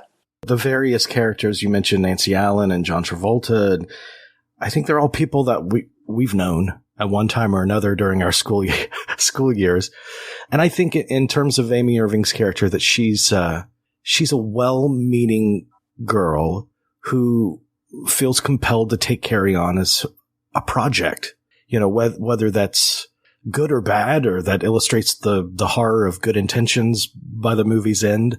I'm not necessarily cynical about her. I don't feel like there's anything nefarious motivating her. It just felt like a sweet, well-meaning gesture that might not have been the best route to take. Well, it is ultimately manipulative, and that's what's interesting, is that everybody in this movie is manipulating everybody else except Carrie, who's just manipulated by everyone. But really, she manipulates her boyfriend to do this thing. She's by proxy manipulating Carrie by making Carrie think this guy likes her, even though he doesn't. It's not evil manipulative, but it isn't honest. It isn't befriending Carrie herself. It isn't. There are a lot of choices she could have made that would be much more direct. And instead, it's trying to manipulate other people to get a result. And that often doesn't work well in the world. But she is not approaching that. She isn't aware of that, I don't think. No, and I don't think of her as a bad person. But I do think that the film is full of people who, consciously or unconsciously, are, she's manipulating William Katt. William Katt's manipulating Carrie. Everybody's doing that, which is, I think, the way human beings function a lot of the time. But I think the film also has something to say about that, and about the fact that very rarely are any of us honest, and we're all kind of, even when we are doing good, we often do it in a way that isn't very honest or upfront or communicative, or that Carrie is, again, the most honest character in the film by a long shot about what she's doing and why. Miss Collins is trying so hard and trying to protect Carrie. She has that little moment with Sue and Tommy where she's just like, what the hell are you doing? And you shouldn't be able to do this. And I love how Sue is like, well, we're not embarrassed, and like speaking for Katt. So Tommy barely gets a word in. He's just kind of there. He's like a piece of meat. But Miss Collins, if she hadn't punished the girls in the way that she punished them, she just basically is fueling the fire of Chris's rage against Carrie, because Chris is powerless to do anything against Miss Collins, but she's very capable of doing stuff against Carrie. So it's just like, Miss Collins, you're trying to do the right thing over here, but you're doing the wrong thing over there. Or, there's really no other choice over here, but you're setting things in motion on this side that will never be able to be balanced over here. It's just like, I know you're trying to do the right thing, but you're doing the wrong thing. And that's very much, to me, the Sue Snell story as well. Should Sue have maybe actually tried to be Carrie's friend rather than hear Tommy go out with her thing? What would have been better? What would have saved her? That's an interesting question. Well, in the long term, there's certainly actually befriending that person rather than, again, trying to manipulate, because there's nowhere good that could really go. Even after the prom, so she'd get her heart broken when William Katt went back to Susan. And there was no end game of that wouldn't end in a bad place. Whereas to actually, to put yourself on the line instead of a proxy, and say, I'm going to be your friend and I'm going to stick by you and I will be your friend in an ongoing way, that would be a truly giving thing to do and a truly honest, present thing to do. But that's what makes the film interesting, is that I like Sue Snell. I don't dislike her, but and the same thing with the Betty Buckley character. She hits two different kids. I want to smack, Chris too, but she's still a teacher hitting a student. There's a lot of behavior that really isn't cool. And then when Sue tries to explain what's going on in the gym, she just manhandles her and throws her out. If that character acted in a little bit more of a rational, open-hearted way, the disaster also would have been averted. But what I like is the film doesn't then turn them into villains. I don't think we come away feeling that they're bad people, but that's what's cool. And that's what I think Brian captures at his best, is the fact that, yes, some people are just awful, but a lot of people are a mix of things, and good intentions sometimes go wrong. And, and then even the worst of people, the Chris and the Travolta character can be very appealing and funny and aren't anywhere near as evil as what they have happened. I mean, as awful as what they do is, and it's completely awful and unforgivable, they're also two stupid kids acting stupid. They're not meaning to create a trail of death. It's not forgivable, but it's also like things that people do that when they're 30 years later, they look back and go, I was such an asshole. In the moment, I look back at my own youth, and there were times I bullied kids or whatever because everybody else was. And, we all have things that we're really ashamed of. We look back and go, was that me? I like that the film captures even that. And by not making, Chris and the Travolta character just horrible villains, but making them goofy and weird, and they're kids. I mean, that's what comes through, is that they're like, they're misguided, fucked up kids that need professional help, but they're kids. And again, I think that's where Brian makes it so interesting, is that it's really hard to put anybody in a simple box. One thing that I'm really glad that De Palma and Cohen changed is the idea of, we can maybe infer that Sue and Tommy have been having sex, but really I don't think it's there in the movie. Whereas with Billy and Chris, they definitely have been having sex, at least oral, in which we get to see or hear that thing going on, which is hilarious. Her talking while she's giving Travolta a blowjob, which is fantastic. But I like that they cut out the sex between Sue and Tommy, so their relationship is a little bit more pure, and you don't necessarily see all the things that lead up to that decision. I like that the decision comes while he's watching that Western film and turns around and is like, okay, I'll do it.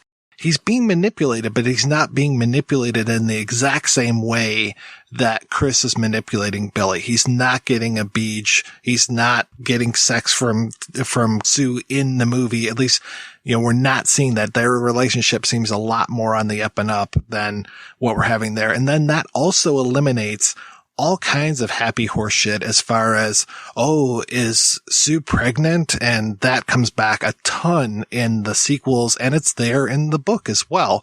This whole idea of, I think it's right around the time that Carrie dies, Sue gets her period, and it's like, oh, thank goodness I'm not pregnant. But then it's like, is she or isn't she in some of these sequel/remake stuff? And it's like, who gives a shit? We don't need any of that stuff. We need them to be on the upper side of the scale when it comes to that just amazing sequence of scenes where it's cutting between Sue and Tommy and them coming up with this idea, or her coming up with this idea, and then Billy and Chris over on the other side, and her giving him a blowjob and saying, I hate Carrie White, with that amazing laugh line of, who the hell's Carrie White? Right. As she's supposed to be like going down on him. I love it. Amy Irving and William Katt are trying to do something charitable for Carrie, and so to maintain their sense of virtuosity, we shouldn't see them having sex. I mean, in part, that's kind of a horror movie cliche, right? There are certain rules that one must abide by in order to successfully survive a horror movie. For instance, you can never have sex. Big no-no! Big no! I'm a dead man. Keep him in popcorn. Sex equals death, okay? I guess it doesn't feel like that to me, because I kind of assume they're probably having sex because they're high school kids in that time in that place. To me, what's different is that they're not using the sexuality to manipulate. But really, I would hate to think that it's like, oh, they're good because they're not having sex, and the other kids are bad. Because that's one of the things about horror movies that I actually do think is a trope that is awful. And I've really kind of bothered me as long as I've loved horror movies, is the equation of sexuality, particularly female sexuality, with evilness. And one of the things I like about Carrie is it seems to be actually poking fun of that to a large extent. I mean, that's the whole thing with the Piper Laurie character and all, the repressiveness that most horror films show towards female characters. Carrie actually is coming into her own sexuality and discovering it. And that's what makes her positive, not negative. And that is one of the things I like about it. So I would like to think, at least personally, that that's not why we don't see the others having sex. I'd hate to think that Puritanism is really part of the film's point of view, because I think of it as a pretty feminist movie that actually is trying to present real female sexuality as a positive. And get away from sort of the horror cliche of, oh, girls who like sex are bad. Carrie's showing us somebody who has these desires happening, and we love her, and we want her You know, we want her to find that. We want her to be in love and have sex and do all those things. And I feel like so many horror movies are just the opposite. It's like the girl who has sex who dies. It's like, I mean, it's become a joke now, but it's really kind of one of the things I think hasn't been great for the world that horror movies tended to reinforce. Nancy Allen's character and Piper Laurie are the two most orgasmic characters in this. I mean, of course, Piper Laurie's death when she is just, I mean, it sounds like she's getting fucked right there. When you hear her breathing and the moans and all that, if you turned off the visuals, you're like, okay, I guess this is like the Piper Laurie sex tape.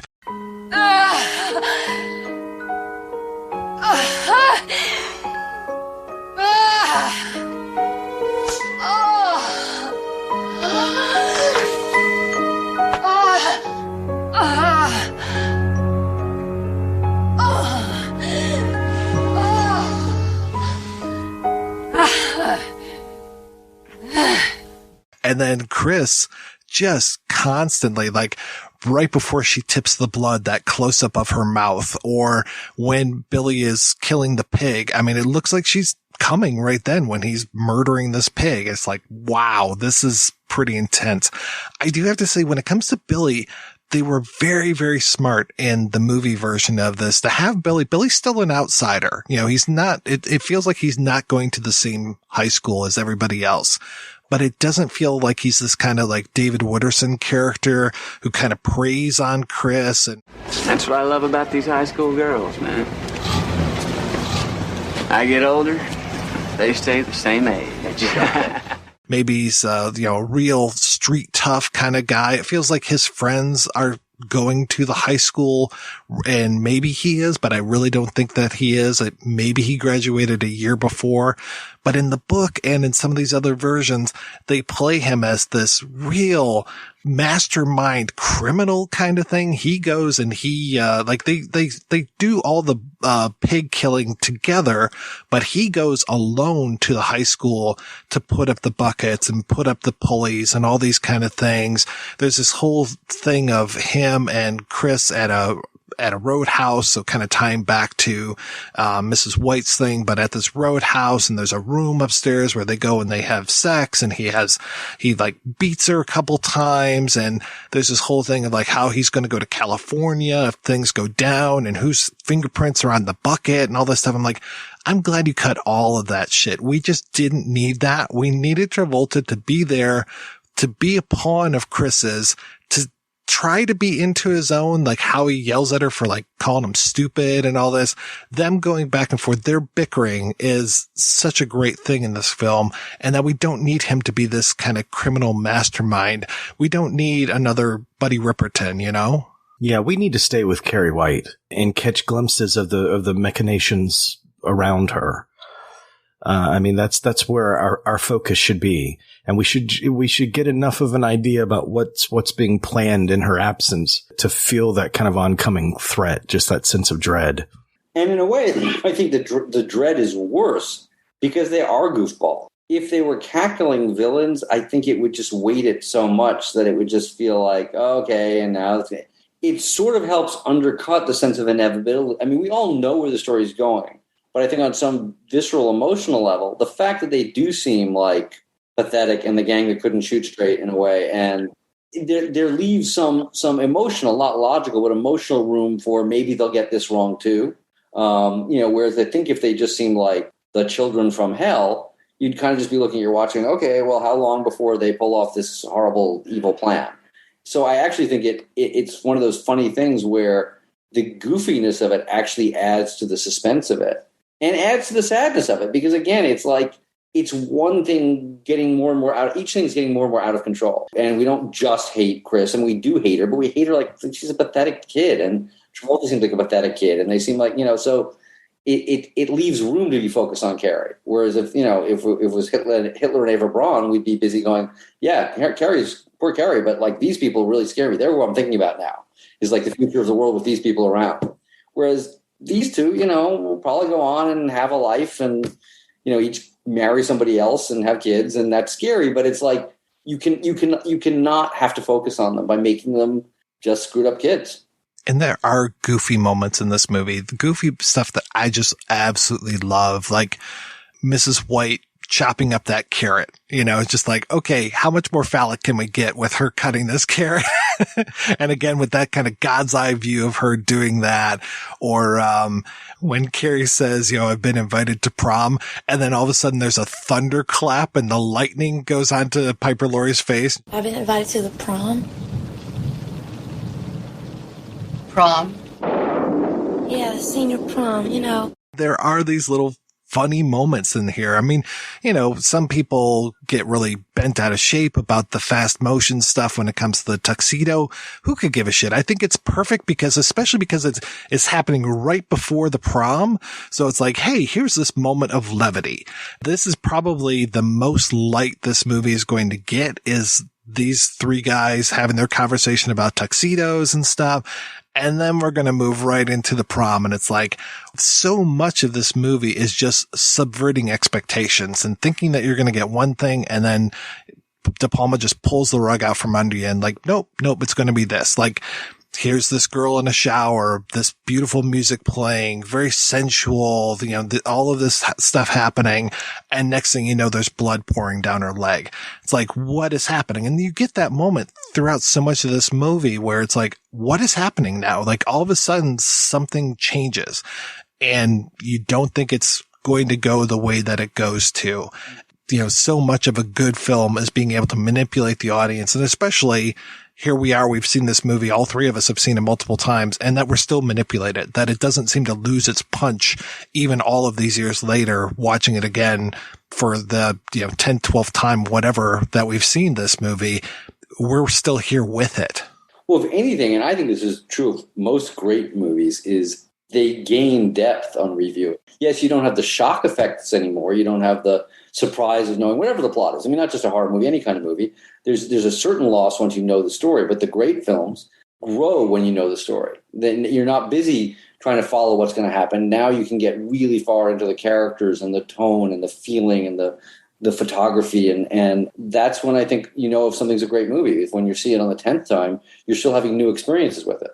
Whereas I think a perfectly fine movie, you can enjoy it the first time and you see it again and go, oh, yeah, that's kind of exactly what I remember. And I didn't see anything new. And it is what it is. Let's go ahead and take another break and play a pair of interviews. First up, we'll hear from Nancy Allen, who played Chris Hargensen, and William Katt, who played Tommy Ross. I don't think I've ever asked you how you decided to be an actress. Do you mind if I ask you how you decided that?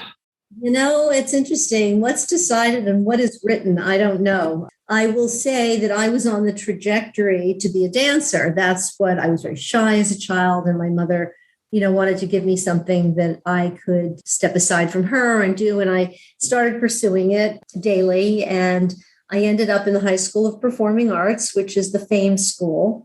And I could see that I really was a good dancer, but it wasn't a life's passion for me as it was for many dancers.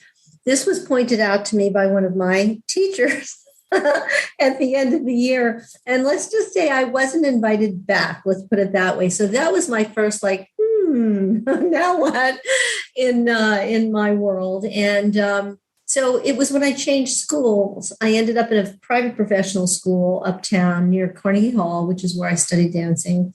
A friend who was in class with me said, my mother is a manager and she manages teenage actresses, and she would love you and you'd be great in commercials. And summer was coming and I thought, well, do they pay you for that? And she said, they do pay you for that. So that was the first door that really kind of flew open for me. I was 15.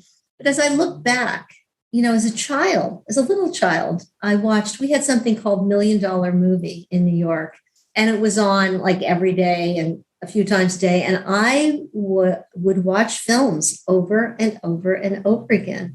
So I think that somehow that combined with what I did at playtime with the kids in my class, not jumping rope, it was like, oh, let's create this thing. You play this and you play that, and then, create these little improvisations. So I think that it was there, it was there to begin with. The imagination was there. Of course, all children are imaginative, but that's sort of the way it went. And once the door opened, I never really look back, it was commercials, and then, other opportunities started coming along. So, like I said, I don't know it was as much a decision as a happening. Did you end up going to school and studying? I did. And the way I did was because I was, as a teenager, going out on a lot of commercials, and a lot of them just had action, pick up this, walk over there, whatever it was. But if they had lines, I would say, oh, excuse me, I'm going to the restroom. I'll be right back. And I would leave. So this went on for a few months. And then I got nailed by my manager. And she said, I heard that you've been leaving. I said, well, yeah, I was afraid to speak. I was shy. So at that point, I started studying first with an acting coach because I was too shy to go into a class. And from there, after that, it extended. I went to the Strasberg Institute and studied with Ray Martin and at Covens and Sonia Moore. I'd signed up for Stella Adler, but I'd heard she was really scary, so I didn't go to the class. I was a chicken, really. A lot of it was trial by fire for me, to be honest with you. I feel like I learned a lot from being on the set, from working on the set, from listening to directors, observing other actors. And yeah, I love it. I feel very lucky, I feel like it picked me. How did you go from that into working on The Last Detail? Was that your first film role? Yes, it was. Well, I think I did something. I don't know which came first, the chicken or the egg. There was something that it was eventually called Forced Entry. And I was, just a hitchhiker and who had one scene, and you could see the guy was driving the guy crazy, talking too much. And the next thing, I think you saw my legs in the bushes somewhere. But The Last Detail was my actual legitimate acting role. I met with Hal Ashby. In those days, it's probably the same now, when they were casting for movies, they would contractually have to see people in New York as well. And I met him on that trip, and I met him. We talked. I don't even know if I read anything. I think we just talked, he spent time with me. I forgot about it. And a few months later, I got a call from my agent. They said, they want to cast you in this movie, and they're going to send you the script. And they had it delivered to me. And I read the script and I went, oh no, I can't do this. It was ultimately the role that Carol Kane played. I said, she's naked and she's with a man and she's checking him out. My father's a cop. I can't do this. So I called my agent and said, no, please thank them, but I can't do it. And then I got a call from Lynn Stallmaster, who was a legendary casting director. Who knew? I knew nothing, And he said, oh, please, this is great. This is Hal Ashby. And I said, I just can't. I do not think I can be naked and talk at the same time. So they eventually came back to me and said, Hal really liked you and he'd love you to do something. And then they offered me the party scene, which was really great because I got to be with Jack Nicholson, which was really pretty sensational, work with a master like that. Very intimidating, but, interesting. Yeah, because he was already a huge name at that time. Oh, yeah, definitely. He had done 5 Easy Pieces and, what else was another? I think Carnal Knowledge already, and certainly Easy Rider. How did you go then into Carrie? Well, that movie, The Last Detail, was shot in Toronto. My portion of it was, and I got the bug on the set. I thought it was just such a magical environment. I felt at home there, And I went back. That was in 1972 or 3. I can't remember. I think 73 is more like it. And I couldn't get it. I couldn't get it out of my mind. And I woke up one day and I thought, it's because I was doing commercials. I thought, I've sold everything you could possibly sell. If I don't go now, I'm never going to go. And just like that, I closed up my apartment, packed my dogs, my things, and, moved to California, had the names of like 4 or 5 agents that were passed on to me through my commercial agents to call. That I came out in, I think it was early September of 1975. And I looked at those agents and I thought, well, there's only one woman here. I'm going to call her first because I like women. Women are user-friendly, easier than men. So I called this woman, legendary agent Joan Scott. And she had my picture and she said, how old are you? And I said, well, I'm 25. She says, you're too old. Go back to New York. She says, you would not be worth the time of my investment. Now, if you were a man, I would take you, but you're not. So forget it. You're too old. That, of course, fired me up. And, I tried to proceed ahead from there, but really nothing was happening. And it was, I think I joined a women's gym and I was coming out of the steam room, had my hair up in a towel. And it was, it was already late October going into November. And I thought, you know what? I've been here 2 months. This is ridiculous. I need to work. I need to go back to New York. I can't afford to stay here. And I hear this little voice, Nancy? Is that Nancy Allen? And I said, yes. And it was this woman, Harriet Hellberg, who had cast me in commercials in New York. And she said, I'm casting a movie. Tomorrow's the last day of readings. She said, you won't get it. I told her my tale of woe, of course. Like, I've been here 2 months and I haven't gotten a job yet. How silly was that? She said, you know what? At least you'll get a chance to read and you'll meet an up-and-coming director. And I said, okay, that sounds good. So I had to drive over to Culver City, which is where they were set up for casting, and pick up the script. And then I believe I went to the library and I got the book and I stayed up and I wrote notes and I was up. I was busy all night long. And the next day I went over to read and I was literally the last person on the last day of readings. And for some reason, I had this notion that directors started in commercials and then they graduated to movies. Well, I guess that's true sometimes, but in my mind, by the time they did that, they were older, younger, then older. So when Ryan De Palma came down the stairs, I thought, he's the director? He looks really young. How could he be the director of a movie? I was wondering, did he even direct any commercials? So anyway, so I heard him laugh at something that I did, and I went, oh, that's probably good. And by the time I got home, there was a message on my answering machine. Remember those? And it said from Harriet, they're going to screen test you.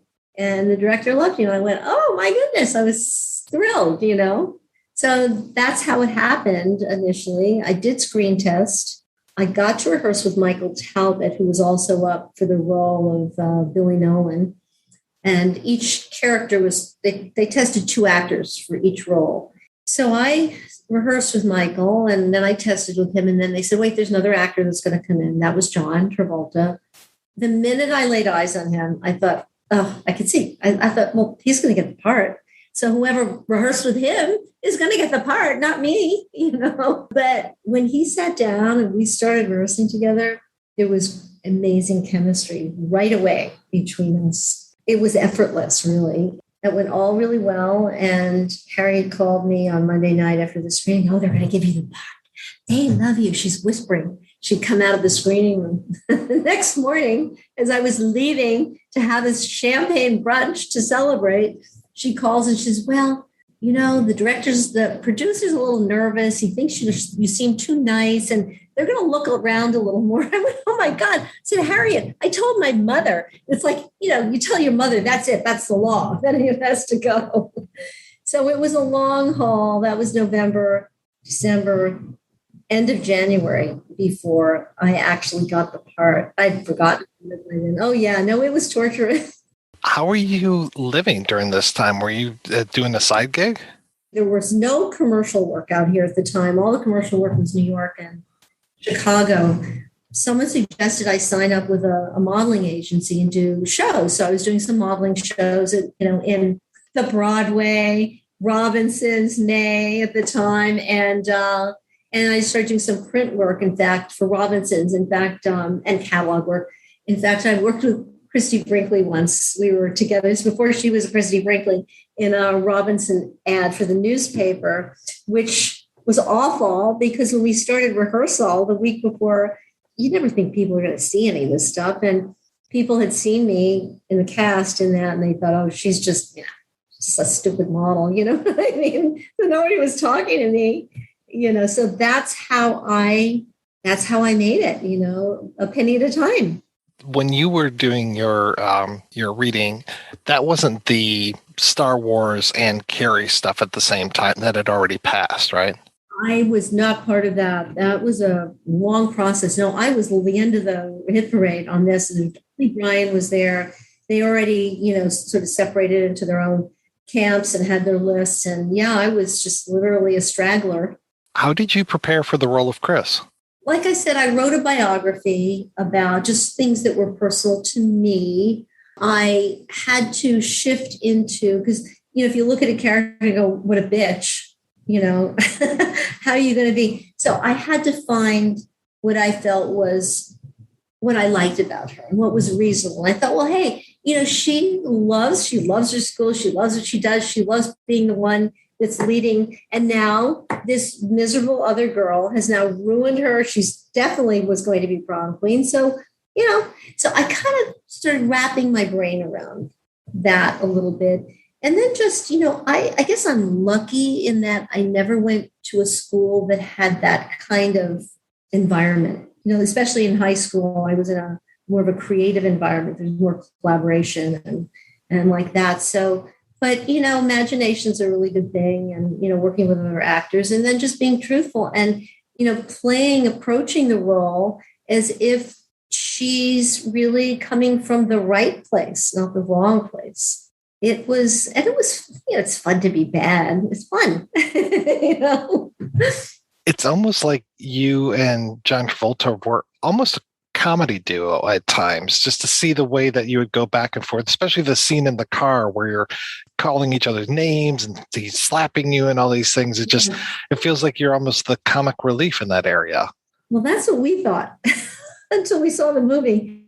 I mean, that's why I thought, we're so funny, because the crew was always laughing. So, here they are. We love them. They're not the boring, nice kids. And so we thought we were so funny. And I remember that, not the big screening at MGM, but in going to a theater in New York and hearing people say, slap that girl, or hating. I'm thinking, they hate me.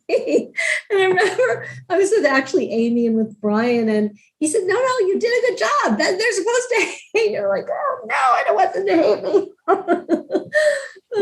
me. It's funny that you were hesitant to be naked in The Last Detail, and here you are in the first 5 minutes of the movie. Go figure. What a difference 3 years makes. And, it's funny because, when I was finally cast, Brian had screened, as I told you, I had this long waiting period. He screened Obsessions, which had not been released yet. And, Sissy and John and Amy and I don't know, the core people in the cast and came to this screening, and we watched it, and we're all at the elevator leaving.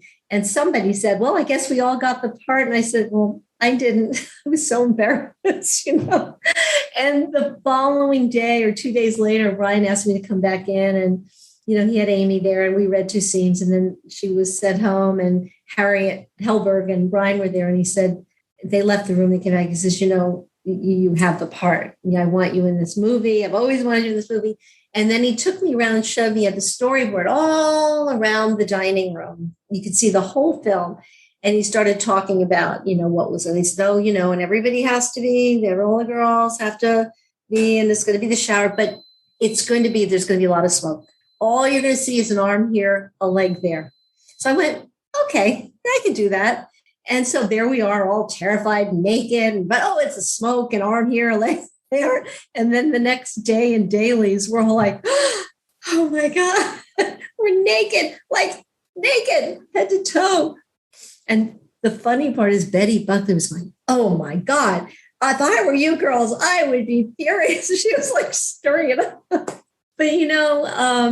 it didn't feel, I suppose to some degree it's gratuitous. But on the other hand, all right, it's a locker room, it's girls, whatever, you know what I mean? I didn't feel bad about it. But there was another scene, actually in the car scene with Billy. It was written that he was going to rip her shirt off. And then I remember Brian saying, so I don't think we're going to do that, because now that I've seen this part play out a little bit, he says, I have a feeling that she'd knock him on the head and knock him out. So let's just leave it alone with that. Not to be crude, but I always enjoy when you're going down on him, but we can still hear your voice. It's so funny. This was a compromise because when we shot that, I don't think I saw those dailies. I know I didn't. And the first I saw that we were on the looping stage, and John and I are there, and I'm looking at this thing going, what? I said, you can't, this is awful. I said, again, my father cannot see this. He said, well, how about this? How about we compromise? How about we just keep you talking the whole time? And I went, okay. And then, of course, the big joke is like, oh, she can do that and talk at the same time. When John Travolta is killing the pig, it just looks like you were having the best time of your life. What were you reacting against? Absolutely nothing. We were freezing cold. Rain was pouring down, which you couldn't tell. He wasn't really doing anything. And I'm just, really nothing, just acting. Just, that's all. I don't remember what was in my mind at the time. You are so much fun to hate in that movie, and you just look like you're having such a good time. We had a great time. We really did. In a way, it's such a driving force because you have Carrie and it's her story, really. If I'm not mean enough, bad enough, whatever enough, because you can have her being tormented by the mother, but I think there's something about that peer group that is, it's kind of heartbreaking. It was like you want to escape the house and then you get here and then now you're not accepted anywhere, really, It was, it was fun to be the bad girl. What was it like, the relationship with the other actresses on set? We were all very close. I mean, people would watch each other's scenes and, come to the set. It was a very close, everybody was just so excited to have this opportunity. I will say that Sissy segregated herself until we got to the prom so that she could really feel that separation. But mostly we were all very close. John and I drove to work together because we lived very close by, like less than a mile from one another. So we would share rides and PJ and I were like thick as thieves and, even Betty, who was living at the chateau through the whole shooting of the film. So we had a really good time on that movie. And Edie McClurg was the entertainment. She was such a genius, such a genius performer. And Doug Cox, and it's just a tremendous cast. We all do see each other from time to time, either at fan shows or here, there, and around. At the anniversary, I had an anniversary screening a few years ago. It was such I think, a life-changing experience really for everyone that you don't forget that, you don't forget that. And you get spoiled and you think, oh, you make a movie and they become really, really, really successful. I had read that there was a lot of rehearsals before you guys even, step foot on the sound stage. Is that true? I don't know that there were a lot of rehearsals as much as we had a week of, who remembers what all we did? We played theater games. We came together. We were a high school class. We elected a class president. So people had to, from their character's point of view, make their pitch to be elected, and improvisations, things like that. Sissy was not there, of course, not there because she wouldn't have really been involved with us. John was not there because he was shooting Welcome Back, Kotter, who, I didn't even know what was going on with that. But the value of it was less the specific rehearsal of scenes. The value of it was creating that bond, creating that camaraderie. And that's the true value of it. By the time we got to the set, everybody was like really connected. Not so much me, because that was the period where people were not talking to me, and the only time, and I'm shy, so the only time I'd ever opened my mouth was when I was in my character. And so I thought, oh, she really is a bitch. And then finally they said, oh, you're okay. We like you. You're nice. How was it to work with Brian De Palma then, and how did that change, or did it change working with him over the years? Because you worked with him several times. And of course, I know that you end up getting married with him. Oh, yes, we did. All of the above. I loved working with him. I thought he was a wonderful director. He seemed to like actors and, be interested in, what you had to say. And it seemed exciting to me. And you could, and I'll say that once we started to see the dailies, you could see, you don't know how it's going to be assembled, but you could see this was good. This was going to be good. I enjoyed working with him. He did a lot of takes. I didn't mind that. I was used to that really from commercials because you'll shoot the same thing, all day long. And whether they have it or not, they have you and you're going to keep shooting it. So I didn't ever mind that, with the exception of the Betty slapping the shit out of me scene. That scene was a little bit much to take. It's kind of funny. I was thinking about it. John Travolta was at the end of shooting. It was last night, I think. And we were shooting. It was a car flip scene, the end of the movie, the climax where she kills us. And they were setting up for the big stunt, the car flip. And John and Brian and I were having dinner together, everybody's eating. And Brian went back to the set and John said to me, he likes you. And I said, what are you talking about? You don't know what? He says, no, I think so. And I said, oh, please, you don't know what you're talking about. And that was a little bee in my bonnet. I didn't really think much of it because I didn't have any indication of that. But I guess maybe he's a guy, he's observing another guy, whatever. And that we ended in April. And then in June or late May, I was in New York. And he said, oh, if anyone's in New York, come to the editing room and you can see your scene assembled. And so I did. I called. It was like I was going home the next day. Oh, maybe I'll call and just say hello. So I did. And he said, oh, come on over. Paul and I, Paul Hirsch, the editor, we're in the editing room. Come on over. We'll show you a couple of your scenes. And I went, okay. We ended up having dinner and that was really nice. And I saw a completely different side of him. This person who was almost humorless on the set, he was funny. He was great. He was really fun. So the end of June, I went back to California the next day. The end of June, they called from the editing room and they're singing happy birthday. I went, well, that's nice. And he came out to California and visited me. We went out and started dating and it just evolved from there at East Coast, West Coast, and we would visit each other. Well, we did home movies. I was going to say Dressed to Kill. Yeah, in 78. So after we'd been dating a couple of years, he was developing this project. Steven, you might know this. George Lucas and Steven Spielberg and Brian were kind of hanging out and saying, where are all these young filmmakers? Where are all the guerrilla filmmakers like us? Where are they? I don't think they know how to do it, these film school kids. So they kind of decided, well, let's teach these kids how to shoot a low-budget film. And that's became Home Movies. And that was, of course, Kirk Douglas, who had just finished doing The Fury, and Garrett Graham, who's hysterical, and Keith Gordon. That's where we met Keith Gordon, who has become an extraordinary director. He's so talented.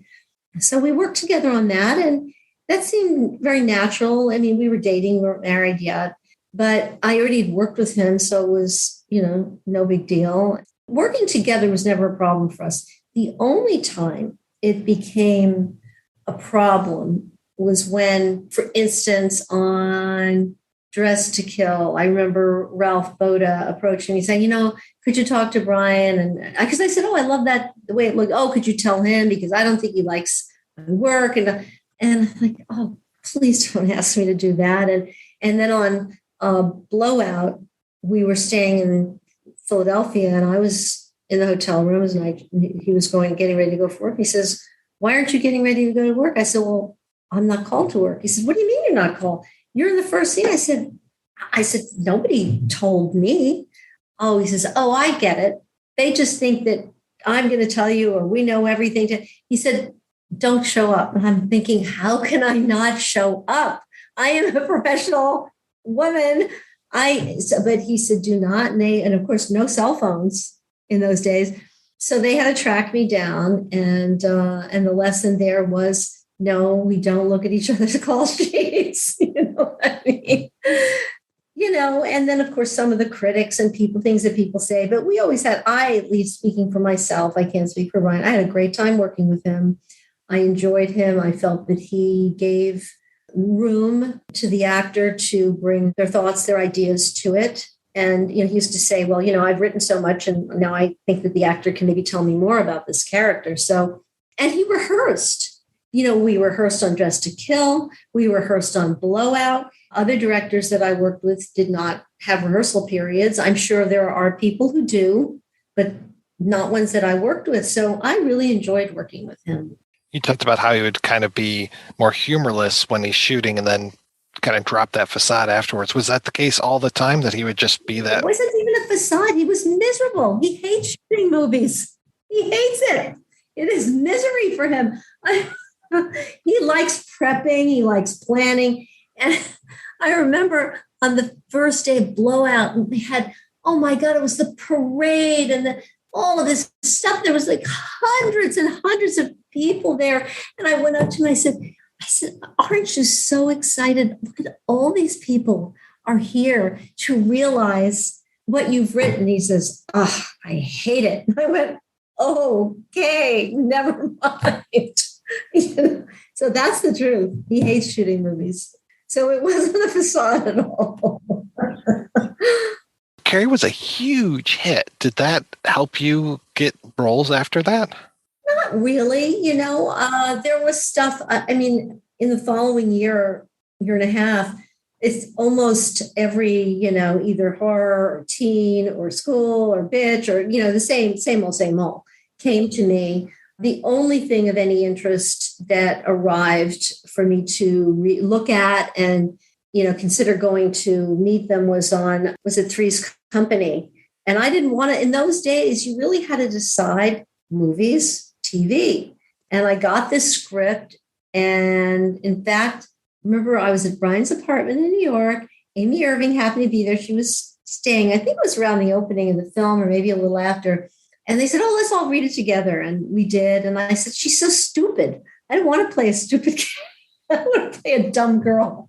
And Brian could say, but you could be like starring in a series and you could, get your friends for it. I said, I don't want to do it. I didn't want to do it. So I didn't even go and read. I look back and I'm thinking that was really silly. But, I had my own ideas about things. And who knows? I think, the right people ended up in that show, at least in the beginning. So, but no, it was a long haul. It was a year and a half before anything presented to me, and three things presented to me all at once. It was Animal House, I Want to Hold Your Hand, and a television movie called Ziegfeld to play Marilyn Miller. And of course, I wanted to do them all. And I wanted to do Animal House because I just loved John Belushi. I loved him.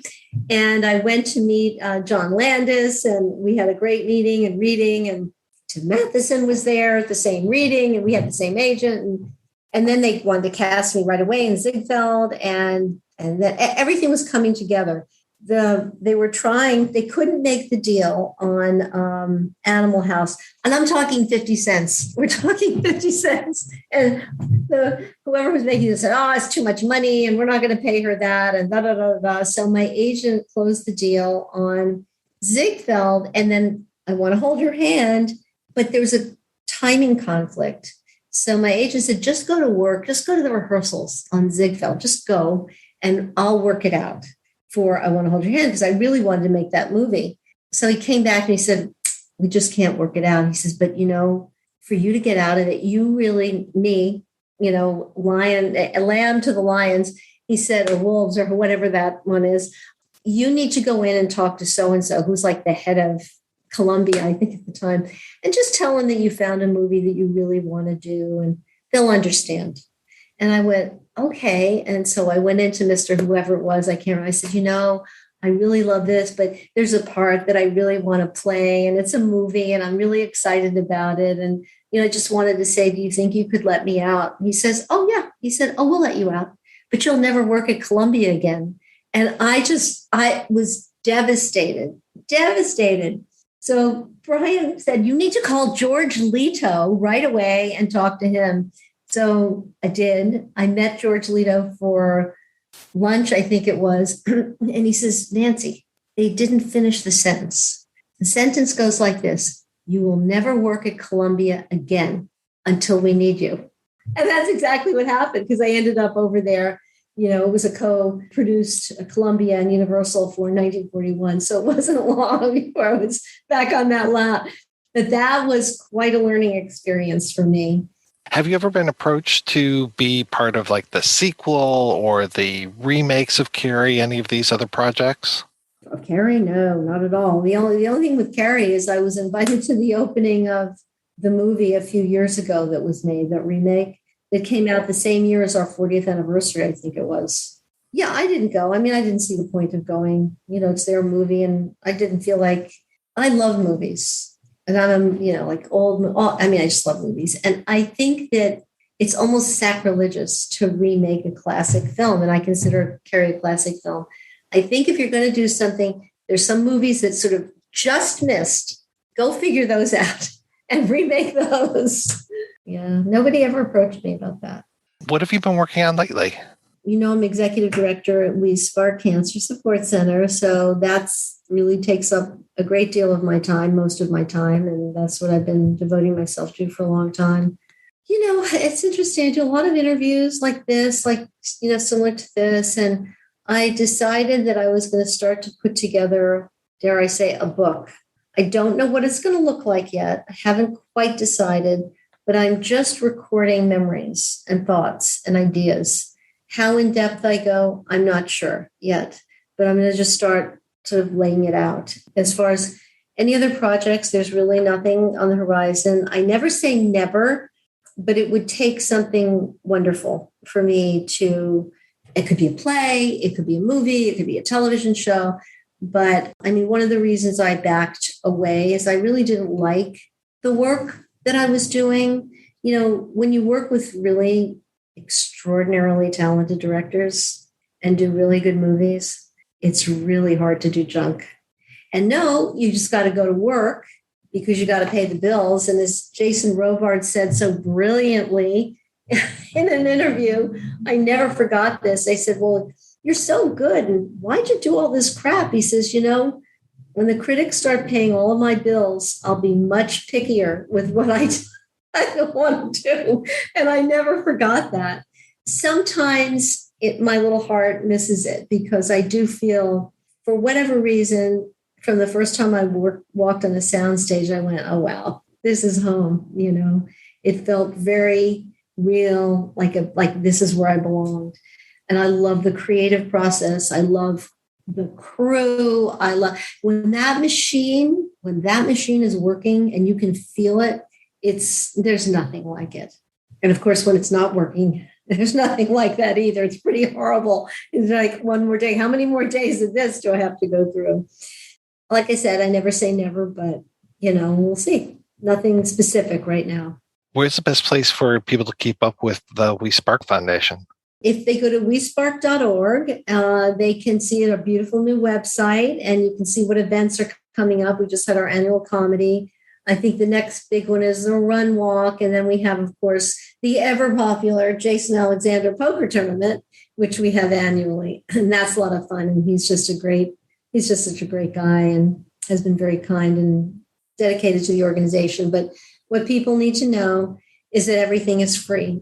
We do not charge for any of our services, and they're open to anybody whose life is being affected by cancer. So I always say, I hope you never need them, but if you do, we're there for you. Nancy, thank you so much for your time. This was great. My pleasure. Good to hear you, talk to you, see you, and good luck to you.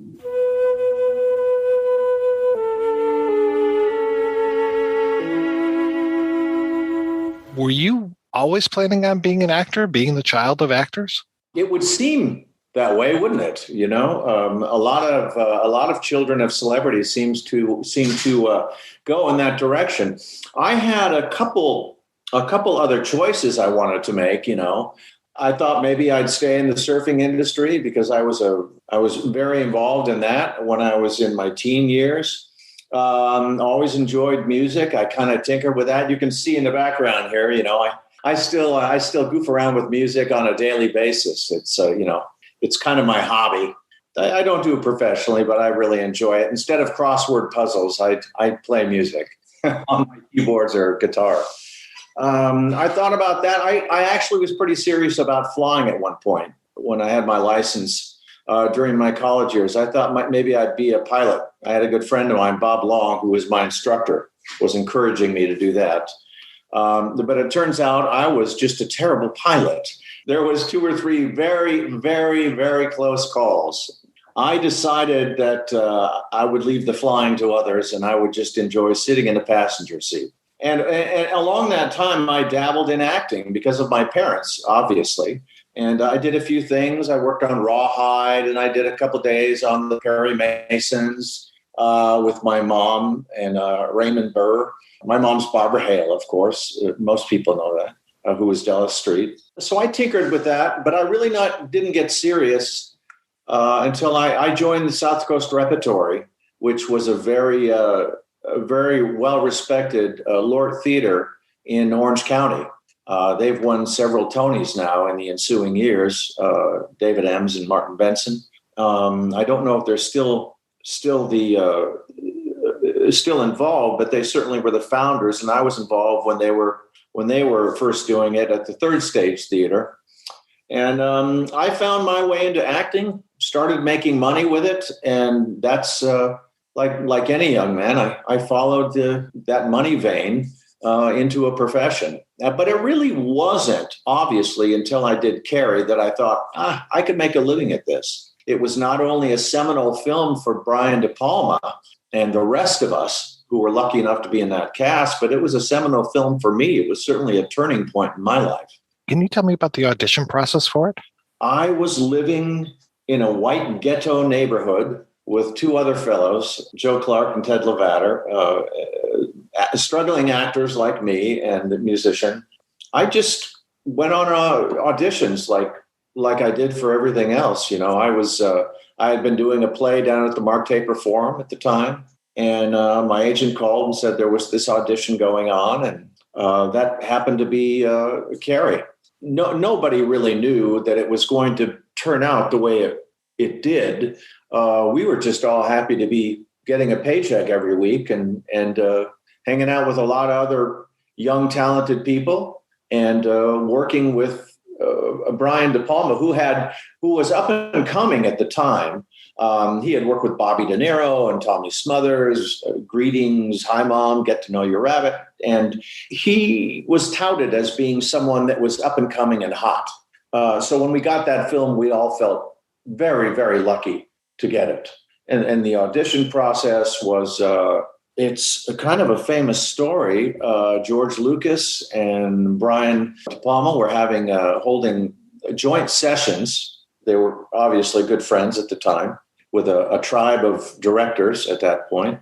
They were seeing every young up-and-coming actor and actress in Hollywood at that point. I can't remember who the casting director was, but through a series of auditions, we went in and auditioned not only for Carrie, but also for George Lucas, who was just beginning to think about producing Star Wars. Although I was not lucky enough to get the role of Luke Skywalker, I did get the role of Tommy Ross, and I was very lucky and happy to get that. And then we did 2 weeks of rehearsals at Brian's apartment when he was living in Hollywood on Fountain. That was quite an experience. I mean, it was way before there was any video, so he couldn't capture it on video, but we did read the lines and kind of improv and talk about it, and he recorded it on a small little reel-to-reel machine. And then he would take what he liked and discard the other stuff, and he would write new scenes that were then he felt appropriate for that particular scene. Once I know he worked with Sissy a lot more. Obviously, she was the lead along with Piper, Laurie. But we worked for about 2 weeks and then went away. And I never saw Brian until we started shooting. And really, once we got to the sound stages and filming, Brian was pretty much all about the camera and all about the production design and the camera and the composition, because he had already done the vast majority of his work with the actors. That's what I remember. That's what I remember. And then you know what else I remember? When we were shooting in the classroom, when we had that scene and I'm sitting in the front of the classroom and Sissy was in the back and she writes a poem. We had that scene where it's beautiful. Oh, how beautiful. Sydney was going crazy. And Brian had the camera and he was on my hair, which was very long at the time, as you remember. He had a split diopter, which I had never seen before. That lens was fairly new at the time. And he had it going down the center of my hairline so that I was in focus way up close. And yet Sissy, who was seated about 25 or 30 feet behind me, she was also in focus and brought forward. And it was a really neat, I had never seen it before. And I remember Brian say, Billy, come here. Let me show you this. And he had a stand-in sit where I was, and he showed me the lens, and it was very cool. That was very cool. That was about as personal as Brian and I ever got. When it comes to that, she says that your poem is beautiful. Lassick does his thing. You say you suck. Are you saying that to her or to Lassick? I've always been curious. No, I'm saying it to the teacher. I'm saying it to Lassick. Absolutely. Yeah, I'm saying it to him. You suck. You know what it was, Mike? It was the first foreshadowing that Brian had put in the film that said Tommy might be a good guy. It was just a little shadow, a hint that they were saying he might be a pretty good guy. Did you end up reading the book before you started working on the role, or did you just find the character through the script? I read the book, but I really didn't find the character that way. I played it, which is kind of in my bag of tricks, which I did in Greatest American Hero. I did it in the film House with George Wendt. I play what I do. I think I do the best as an actor is I play a real guy in an absurd situation. And that's what I played. And that was it. You know, a guy that's kind of put upon and caught in the middle. And he doesn't want to be, he wants to do the right thing. That's what Tommy always wanted to do. He wanted to do the right thing, which is why he was convinced when Sue Snell, Amy, convinced me to take Sissy, Carrie, to the prom. And I was doing it to be a good guy to my girlfriend. You know, little did I know I was going to kind of really start to like Carrie, which, as it turns out, the pivotal moment for me was when they were dancing at the prom, and Brian had that great shot, that 360 shot, where the camera was on a dolly track going around us in a 360, and we were spinning the other way. And during that shot, if you recall, we started at the end of it, we were laughing hysterically because the two of us were so dizzy. I was literally spinning fast and Sissy's feet were up off the ground and we were very, very dizzy. So we were just laughing as the actors, you know, but it worked for the characters as well. And they were starting to go, hey, I like this person. I'm amazed that you guys were able to hit those lines at the right time that your faces were always showing. I know. We were pretty amazing, weren't we? Yeah. I read that you and Amy Irving had gone out before you guys ended up being in Carrie. Is that true? We had a dalliance. We were friends and had a very short-lived romance, but mainly we were just good friends. She had been recently back from Lambda in London, where she was studying acting. And we had a mutual friend that introduced us. And I think at that point, Amy was playing the field and I was playing the field, but we ended up being very good friends. And as it turns out, we were lucky enough to be in the same film together. Were there any difficulties with the shoot? Did you have any issues just trying to achieve some of that technical finesse? No, you know, technically, I've never had a problem technically doing stuff like that. I mean, I grew up on a set. I was always on a set with my mom and my dad, and I watched actors, and I learned by watching really good actors. And I was fortunate enough to work with Sissy, who was way more experienced than I. I mean, I was coming out of the theater, but I hadn't done a lot of film or television at the time. So she was instrumental in my education, as was Brian. He was very helpful.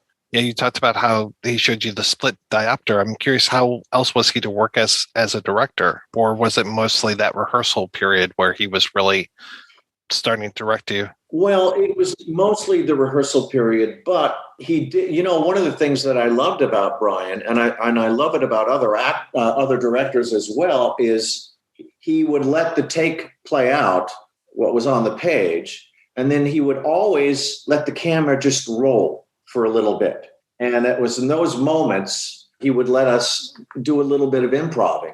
And the one example is at the screen door when I go to ask Carrie to go to the prom, and I got to go, and she shuts the door.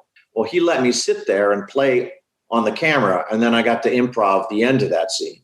The same thing in the library when I'm stalking her in the library. He let the camera roll a little bit.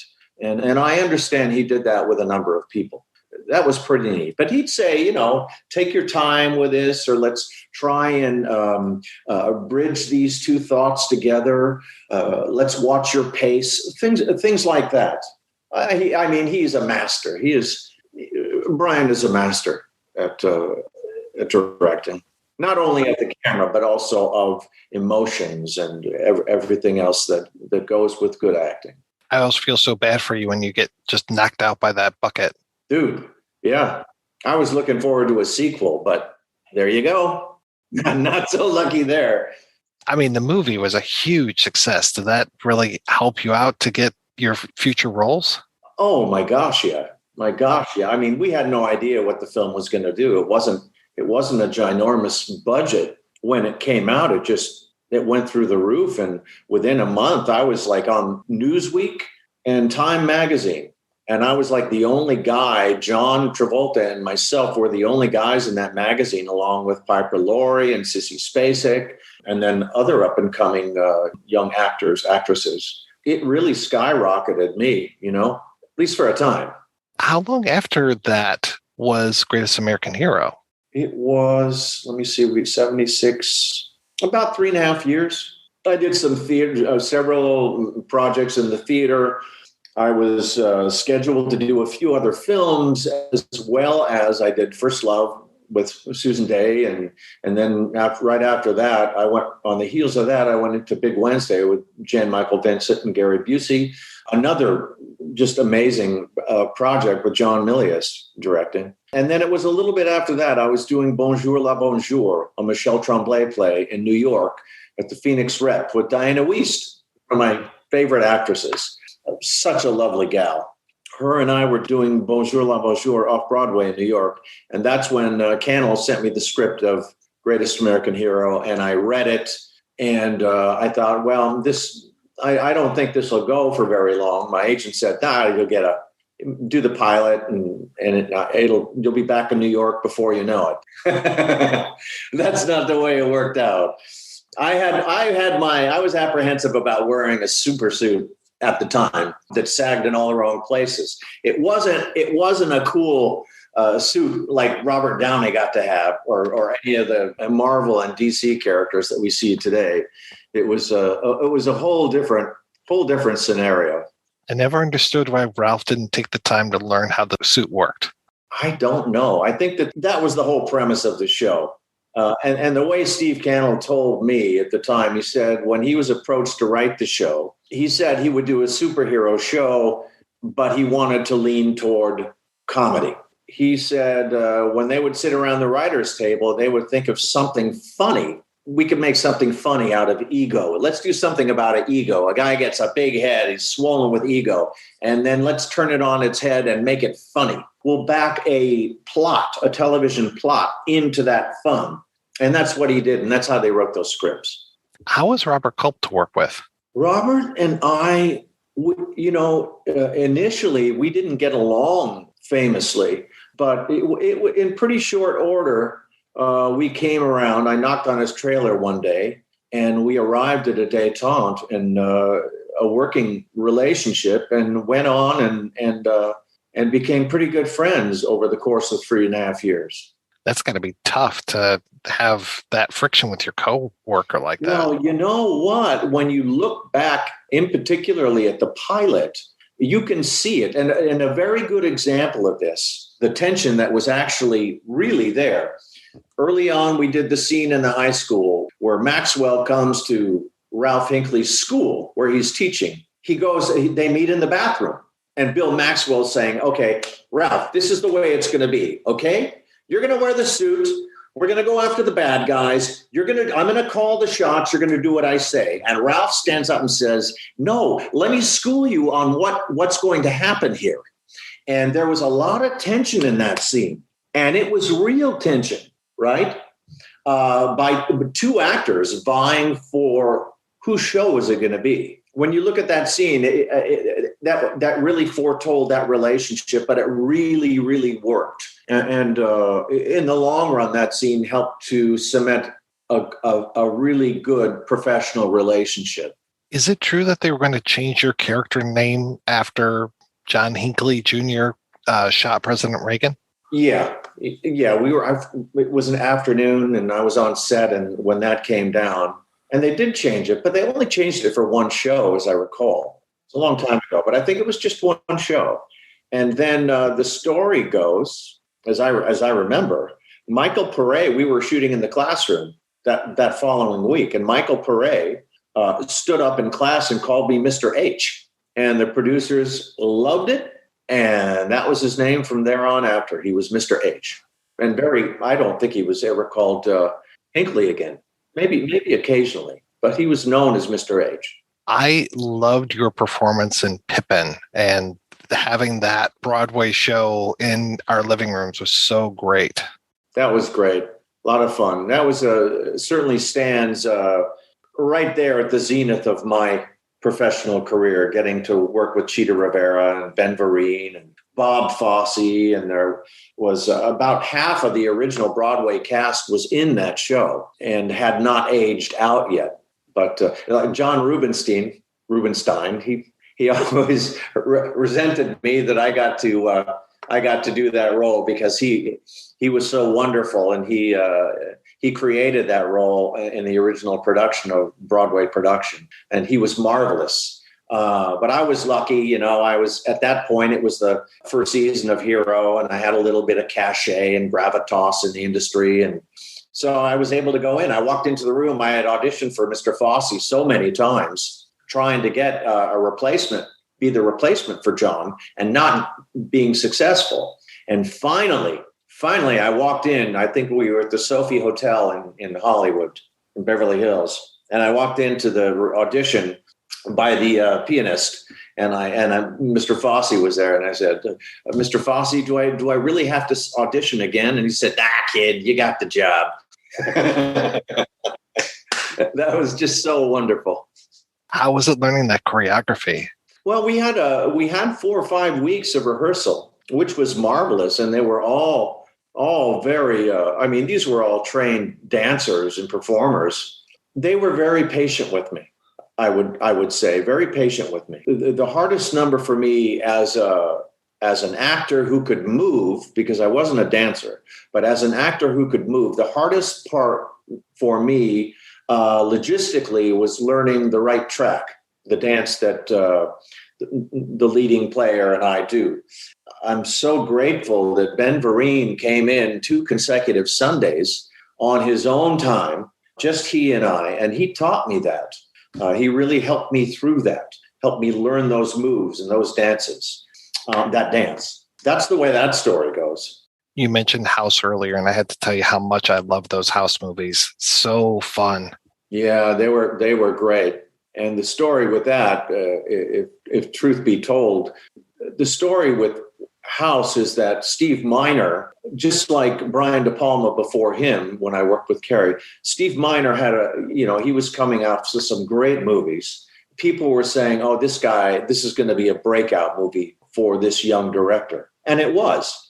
And that sense of humor that was so abundant in that movie, that was Steve Miner's sense of humor. He was definitely left of center, very eccentric and wacky. And we just had a ball. He was so great. As was George Wendt and everybody else, Kay Lenz and everybody else in the cast. It was a ball. I am just so happy to see that you're still working today. And I'm curious about some of the projects that you've just done recently and what's coming up for you. I don't work as often as I'd like. For some reason, television is not my friend. I don't know why. But recently, I took a break for a long time. I was line producing for a friend of mine's company and did a lot of television commercials with that company. And I enjoyed that doing, I bounced between line producing and the art department. I really enjoyed doing production design. So I took a break for about 7 or 8 years. But recently, as life would have it, I've been working fairly regularly. I just did a Ryan Phillippe movie, the second that came out, that did very well. I did a Hallmark Christmas movie that came out 3 days before Christmas last year called Hark, that did very well. I got to play a really goofy veterinarian. I love to play goofy. That's my favorite thing, is to play goofy because I kind of am. And when I'm not taking myself very seriously. I have a film that I just did in Arkansas with John Cusack and Emile Hirsch called Pursuit. That's a pretty good film. I played a local Arkansas sheriff. That was a lot of fun. So that'll be out probably after the first of the year. I think that'll be a pretty good one. It's a cops and robber kind of a film, but it's good. John was very good, and Emile is just. I'm a fan of both of theirs. Both very, very good actors. I love your voice, and I've loved your voice forever. Do you do a lot of voiceover work? Voiceover work in Hollywood is very cliquey. You got to kind of belong to that fraternity. I did a number of Animaniacs, and I worked for Warner Brothers a number of times for several years. Famously did Hawkman. I was the voice of Hawkman for a while. But the people the casting directors and directors that I work with retired. And as a result, I fell out. I wasn't as lucky as a Rob Paulson, who is every voice, or a Michael Bell, who is everywhere. But I'm happy enough. I've had my 15 minutes, and I'm pretty happy. Well, Mr. Katt, thank you so much for your time. This has been terrific. I've really enjoyed it, too. You're just lovely host. I send my best regards to all of your fan base. What do you think of the use of red in the movie? I mean, the use of blood in the movie, specifically. The blood of related to femininity or womanhood, or the ties between mother and daughter, or the ensuing carnage. Blood is used very expressively in this movie, I think, for very kind of.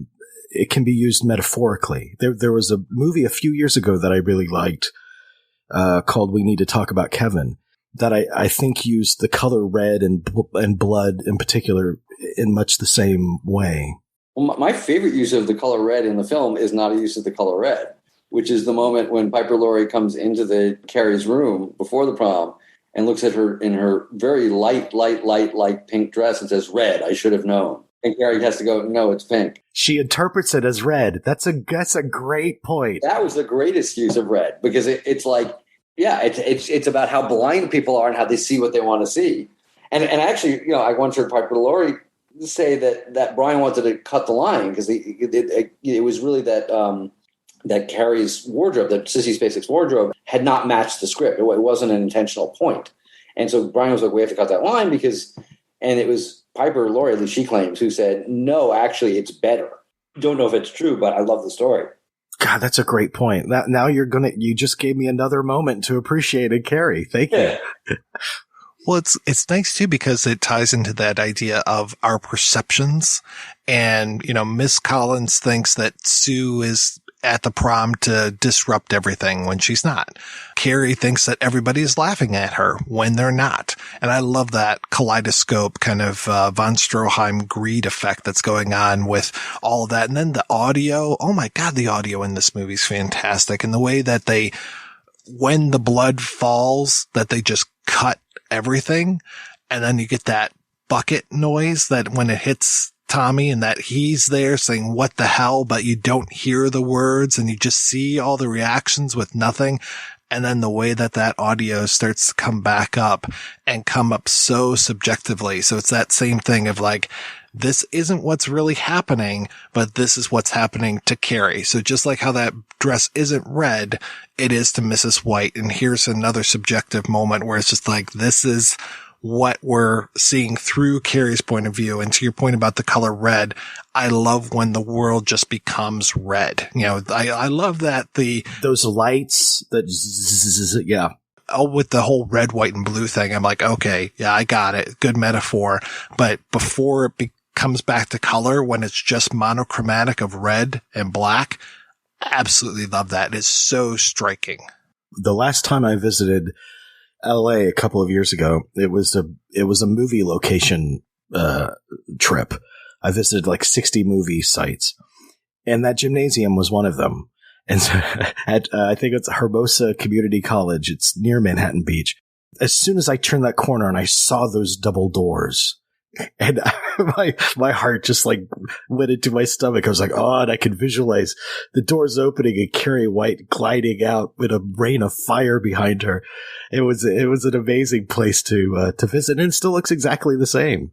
I can't remember if that location, I know for sure the slaughterhouse location, that was Bill Paxton. So for people listening at home, Bill Paxton, the actor Bill Paxton, who was, before he was actor Bill Paxton, and while he was doing that, he was also filmmaker Bill Paxton, and he was friend of Jack Fisk and Sissy Spacek, Bill Paxton.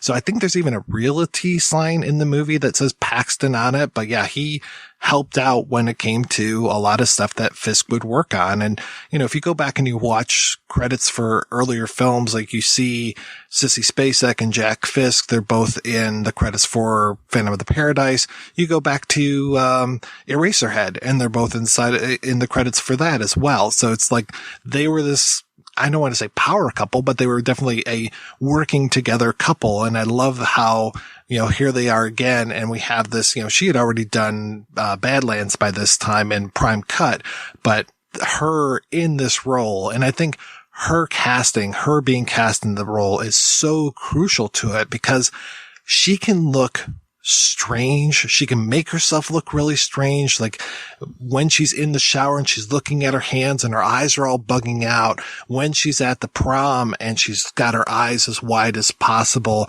she can make herself look really scary, and she can also look incredibly beautiful. So it's amazing that you can have an actress that can do both of those things. So she's not always an ugly duckling. She's not, I can't remember the actress from 10 Things I Hate About You, where it's just like, here's this absolutely gorgeous girl, but oops, we put glasses on her, so isn't she ugly?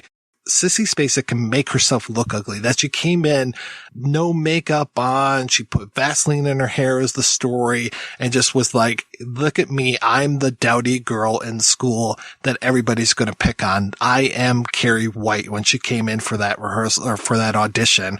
That's perfect. And then she can be, you know, you got that Miss Collins speech where she's making Carrie look at herself in a mirror, and mirrors play a big part in this movie. Would you look at that? Come on. Now that's a pretty girl. Look at her eyes. A little mascara to bring it out. A little.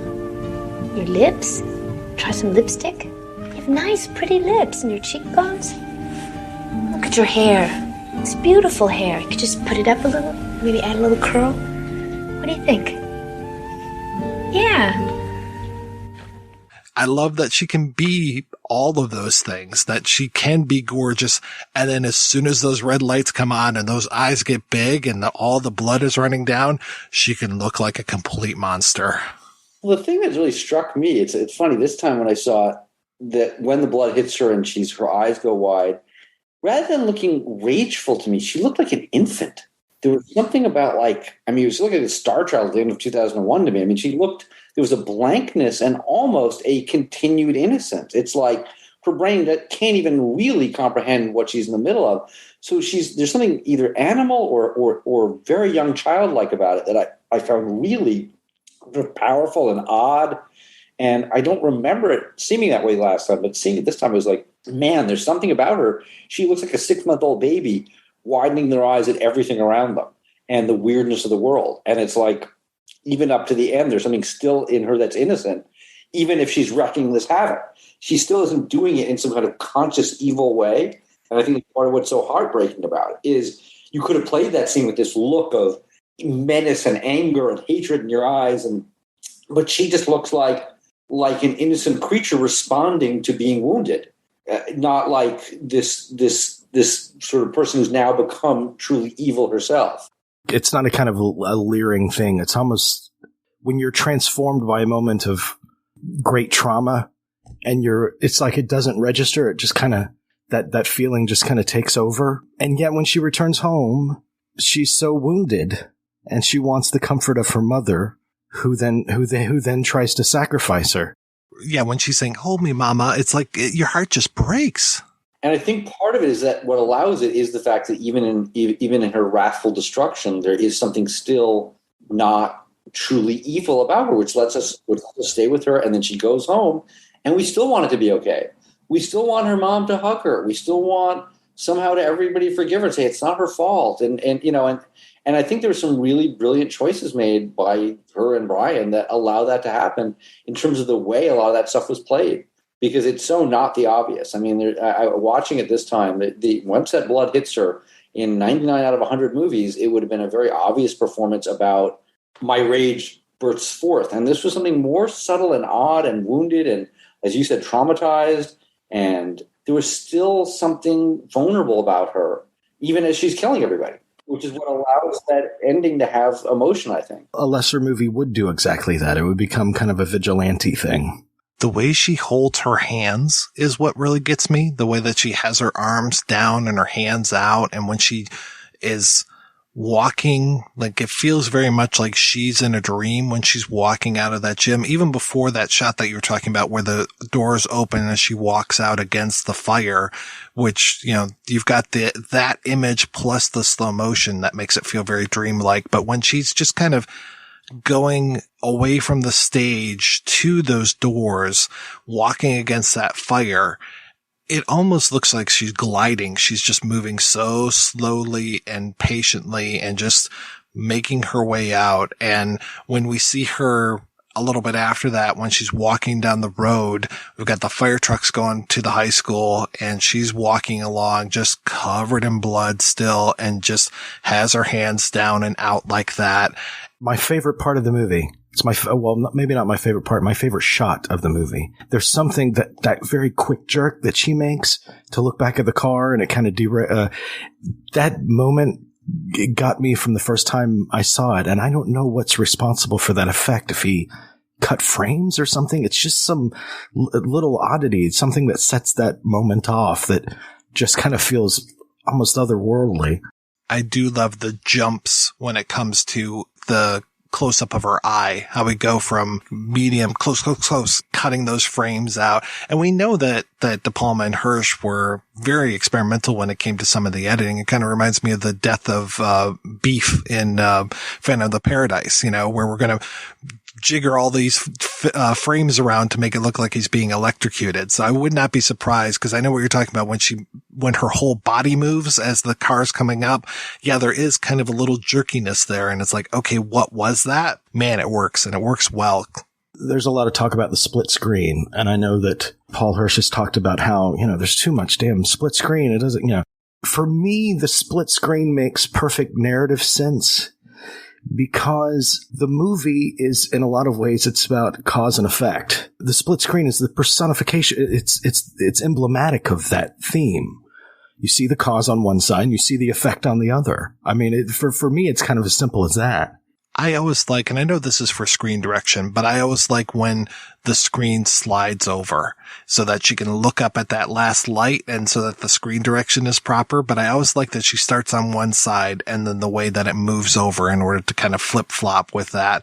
So the lights being manipulated and just such kind of simple effects, the way that the hose unwinds, the way that the water turns on.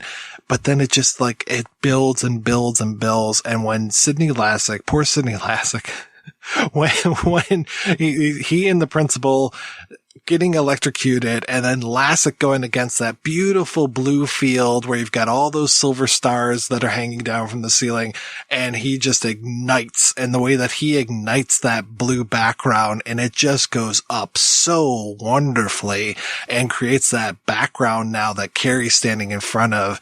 Just, my God, what striking visuals. And I especially love that Lassick, that he had been making fun of her, that whole beautiful, which is just completely over the top. And I forgot that he was in that. And then he's also in the film Pandemonium, where it's in a scene where he's carrying 2 dirty pillows with him. And I was just like, that's nice. That's a nice little callback.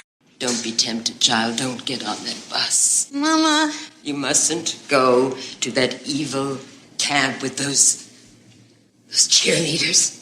Oh, everyone will see your dirty pillows.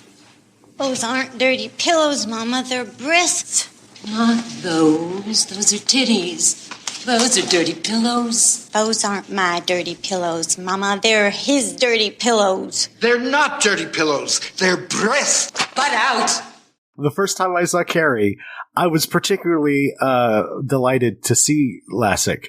Because at that time, and it still is, One Flew Over the Cuckoo's Nest was my favorite movie. It was the movie that made me fall in love with movies. So I saw him and I said, oh my gosh, there he is. It's great that I get to see him again. I love his voice, and I love how he just gets more and more shrill when he's saying beautiful, and I'm just waiting for him to start asking for his cigarettes. Give him a cigarette, will you, Harding? I don't want his cigarettes, and I don't want his, or his, or his, or his, or his, or his, or his, or his, or even yours. Do you understand that?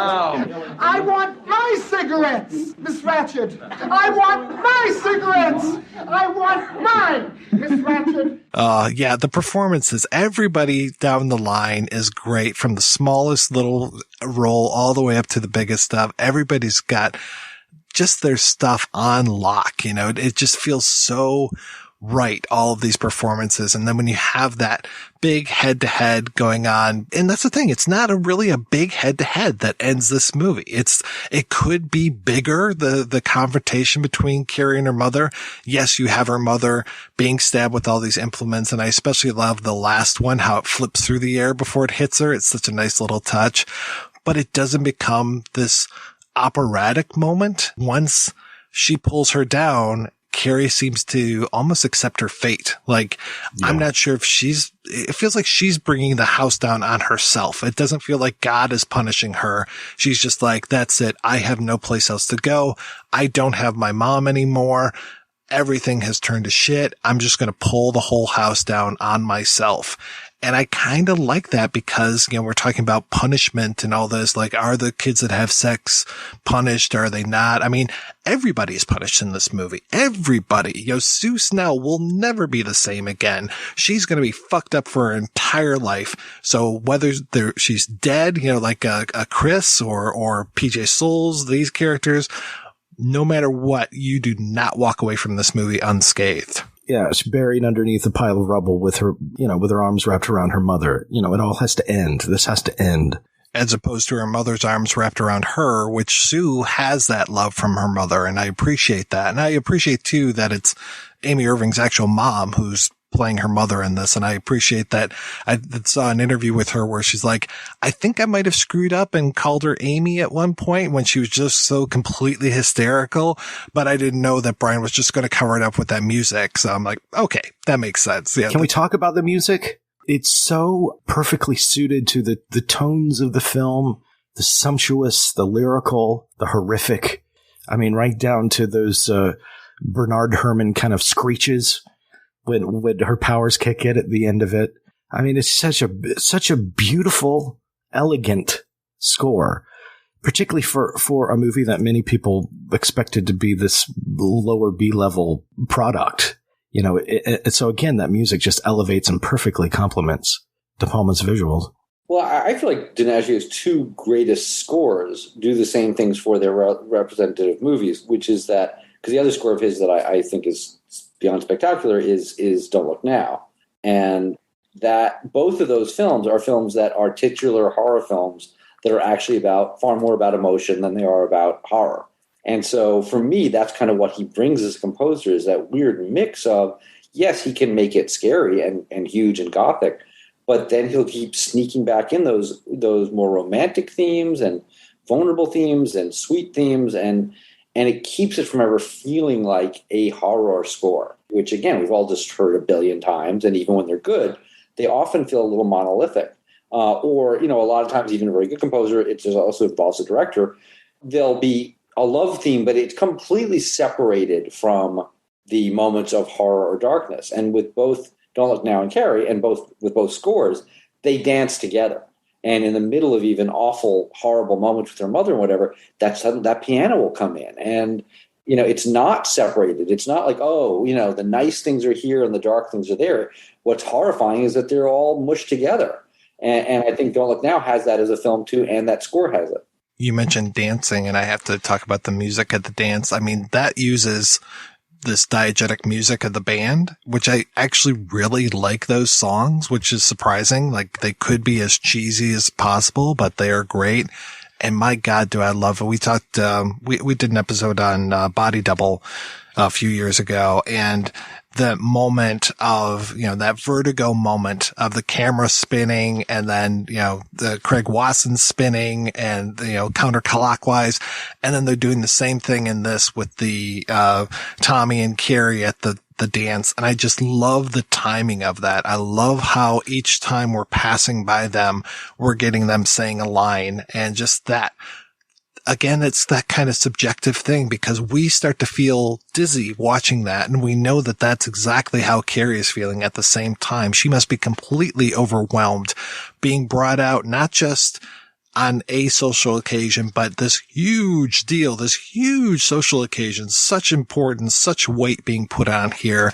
And, that's the other thing is, and I don't even think that we necessarily need to say this, but when you're in high school, everything is just such a big fucking deal. And this movie really plays into that so well that it becomes a literal matter of life and death. I'm glad that it doesn't feel like you don't look back at this and go, these stupid kids, this is so not a big deal. You still feel watching this just like, yeah, I can understand why the emotions are so high in this movie. Well, that's exactly why what I said earlier, that I thought I'm so glad that De Palma directed this movie, because his particular elevated tone is so suited to this kind of troubled coming of age story. Keith, do you think that Arnie Cunningham and Carrie White would be friends? I mean, I'd like to think they would be. I'd like to think they'd fall in love with each other. I don't know. They're both so wounded that would they be too scared off of each other? I mean, the glib, funny answer is, yeah, I mean, they'd be a couple. But the more honest answer is, I wonder if they could stand such a mirror, particularly Arnie, who I think, sort of never hits that middle ground where he's able to really be honest with who he is. I mean, he goes from, this complete nerd to really losing touch with himself and becoming something other. So I think she'd probably be super threatening to him. I think she might be able to see something in him. I think he'd miss it entirely, because I think he's much blinder. I think he is somebody who has, lost touch with his humanity, and really Carrie, to me, even to the end, never really does. And that's what makes her so particularly fascinating. She's never not human, even when she's killing people. I really appreciated that there were a few times in King's story where he would bring up Cinderella, because really the movie could be seen as a little bit of a retelling of the Cinderella story, which I like, rather than it being the evil stepsisters and evil stepmother. I mean, I guess you could cast Sue and Chris as evil stepsisters, but you definitely have the evil stepmother.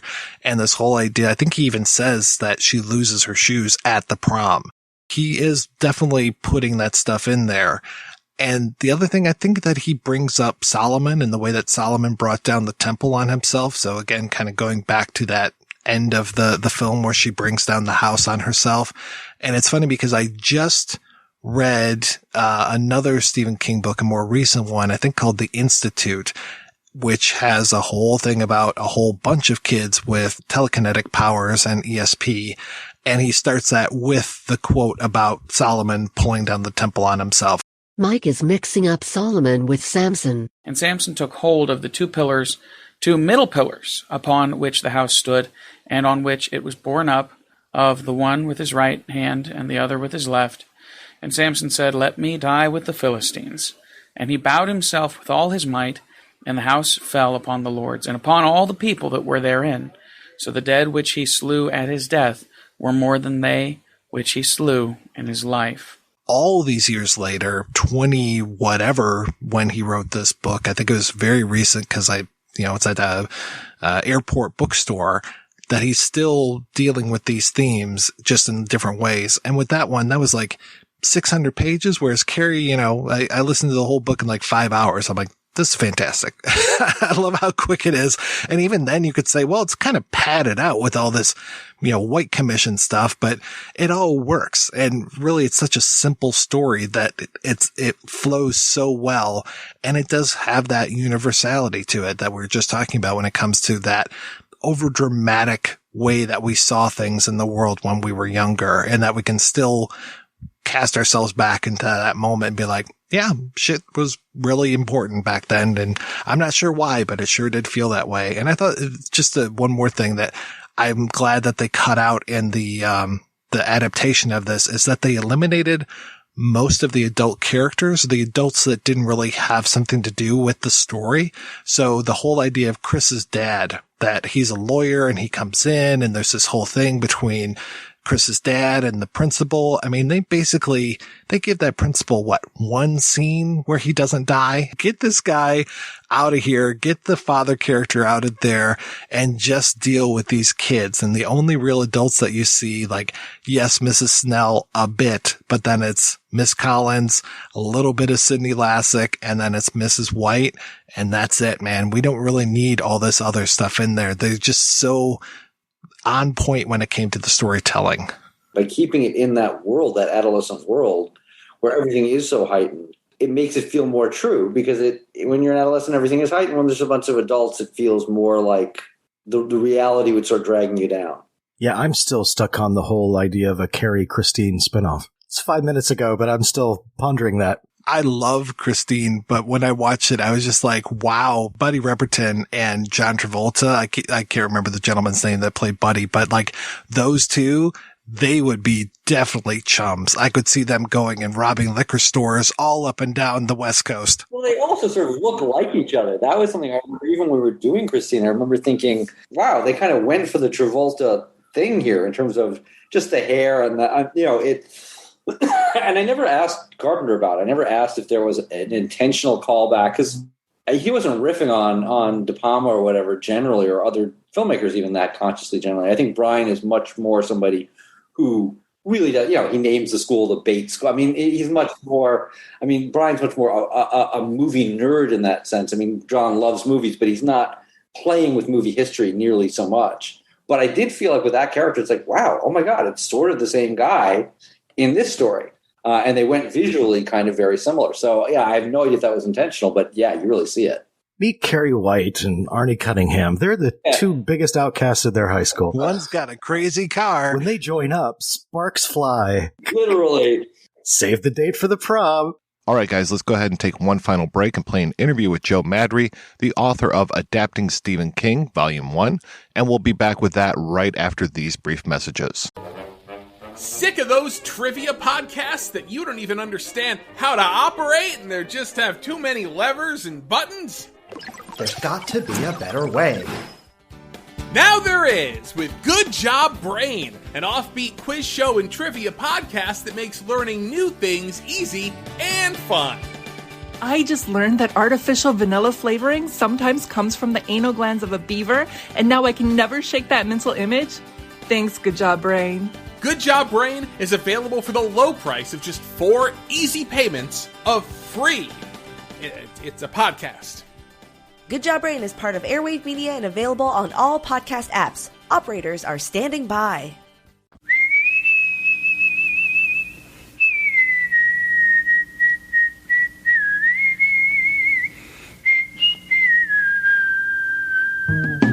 Who is Carl Kolchak? He's a reporter. Now that is news, Vincenzo. News! And we are a newspaper. We are supposed to print news, not suppress it. With the INS. What's an INS? Independent News Service, sir. Founded in 1904 by Enrico Paluzzi. Who seems to have a nose for the strange and unusual. Well, last year in Las Vegas, I uncovered a series of murders that turned out to have been committed by a vampire. And what is the Kolchak Tapes? It's a podcast. All about Carl Kolchak. What's a Kolchak? The Night Stalker. And where can you get it? On iTunes, Stitcher Radio, and at www.kolchaktapes.com. As foolish a game as any that Gory the Ghoul could make up.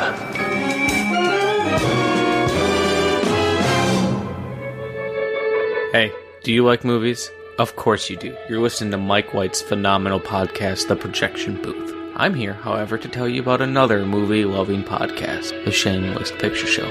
My name is Michael Byers, and the show was created by myself and my good buddy in filmmaking, Nick Richards, in 2016 as a way for him and I to stay connected and to keep movies in our lives. Premise is simple. Each of us composed a list of shame filled with movies we've either missed, had no interest in, or just feel the other one should have seen. We've covered a wide range of films, from Heathers, The Godfather, The Exorcist, You're the Hunter from the Future, Phantom Tollbooth, a slew of amazing Vinegar Syndrome titles, and some that are not so good, plus our massive Rocky episode that features a new interview with Lloyd Kaufman himself talking about his friendship with John G. Avildsen. And I personally can't wait for you to hear us and join the fight to keep film culture alive. You can find our show on iTunes, Google Play, Stitcher Radio, and of course, SoundCloud. Hello, this is Mark Begley, the host of Wake Up Heavy Recollections of Horror. Wake Up Heavy is a show where I talk about movies that blew my mind as a kid. Things like Phantasm. Warning shots are bullshit. Tourist Trap. You're so pretty. Dead and Buried. Welcome to Potter's Bluff. And Halloween 3. The joke of the children. Guests have included friend of the show and host of the Projection Booth podcast, Mike White, genre film journalists Anya Stanley, Jerry Smith, Sam Panico, and Simon Fitzjohn. Every once in a while, I even convince my own daughter Cleo to join me. That's me. Usually, though, it's just me, a mic, and my memories of some really wonderful horror films. So come check us out, wakeupheavy.com, soundcloud.com/wakeupheavy, or your favorite podcast platform. And don't forget, anything can happen when you wake up heavy.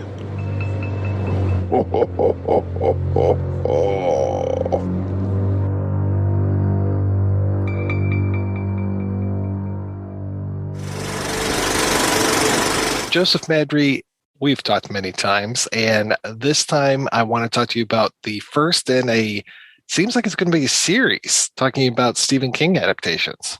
I hope it's going to be a series. We'll see how far I get. Sky's the limit. There's a few hundred films I could write about, and I'm only 3 deep at this point. Well, which are the ones you're covering in this one? It's Carrie, Salem's Lot, and is it Cujo? The Shining. The Shining. Yeah, the first three novels that he put out, at least under the name of Stephen King, because I think he had the first Bachman, but maybe the first Bachman book was I think that was before The Shining. I think Rage came out before The Shining, but I didn't go there. This is just those three, and it's in the book. I'm looking at all of the film and television adaptations of those stories. How did you decide to write this project? I've been thinking for years about trying to do a documentary film on Stephen King adaptations. And I guess I backed into the book idea because of a book I'd written a few years ago on Brainstorm, which we've talked about. The great thing about writing the book on Brainstorm was that I got access to the screenwriters and to all of these different versions of the screenplay, over a dozen different drafts for that film. And I loved doing that primary research. I loved talking to the writers and kind of getting inside their heads and looking at the hows and whys of all the changes in the story, how each writer would kind of come along and make it their own. And then how, a producer would weigh in with an idea, and they would kind of tweak it. And it would almost, it was interesting the way the story almost kept kind of changing genres in these subtle ways. And so I got really obsessed with studying the development process and kind of the creative process that the screenwriters specifically went through. And so I decided, well, there's kind of a unique way to tackle Stephen King films, because everybody always interviews and quotes the directors, and everybody always compares the source story to the finished film. And there's a lot that can happen in there, as you know, and I wanted to kind of do that deep dive. So did you just start with Carrie and then see what there was to have? Or did you already say, okay, this is going to be what I want to do, and just start plotting out all of your research? Because I know you're very meticulous when it comes to these.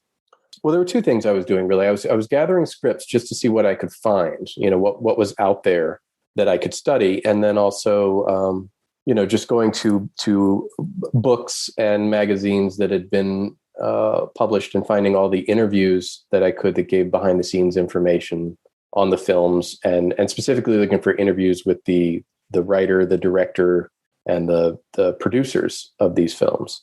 Just trying to figure out what had already been put out into the world, what people had said, and then see if I could find scripts that hadn't been analyzed at least, at great length, and kind of see if there was anything new to say about those things. And I was surprised, actually, that for three pretty big titles, when you're looking at Carrie and Salem's Lot and The Shining, plenty has been written and said about those films. And so to try to come up with something that people haven't explored, or questions that haven't been asked, I thought was going to be kind of daunting, but I suppose my obsessive nature, there's always something I want to know that hasn't been covered yet. So I just dug in.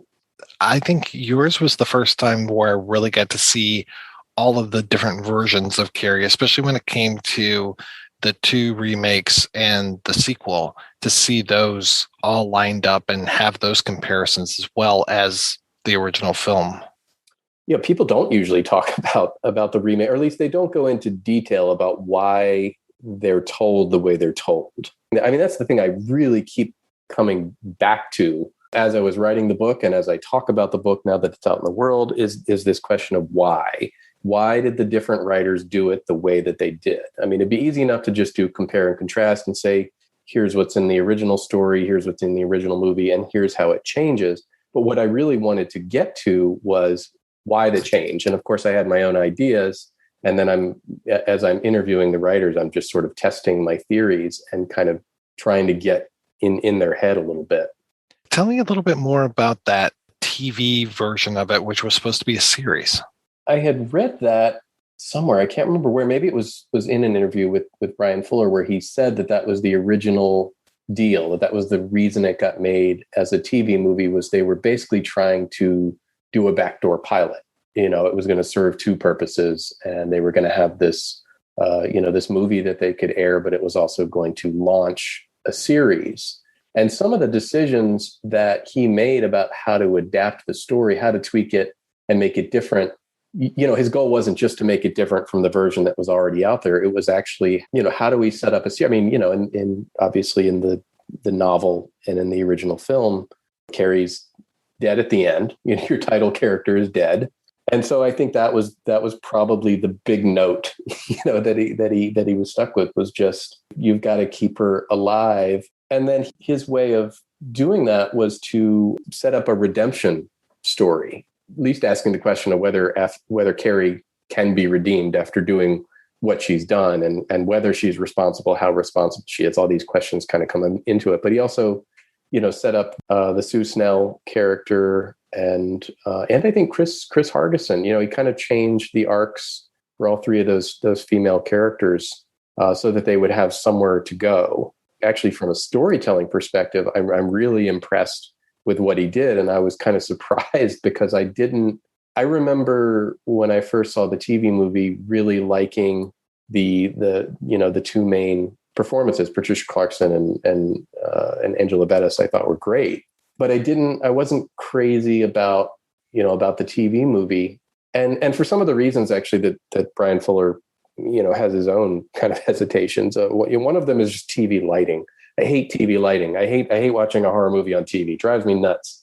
Things like that. And just, the digital effects, some of the CGI stuff I thought was terrible and pulls you out of the movie. And I think Bryan Fuller felt like the TV movie was too long for his taste, and he wishes he could edit it down and really kind of hew closer to the streamlined story that's there in the 1976 film version. And I got really fascinated by some of the stuff that he wrote that was completely new material, completely new framing story. He added two different framing stories. One of them was shot but didn't end up in the TV movie at all. And the other one is in there but kind of trimmed down.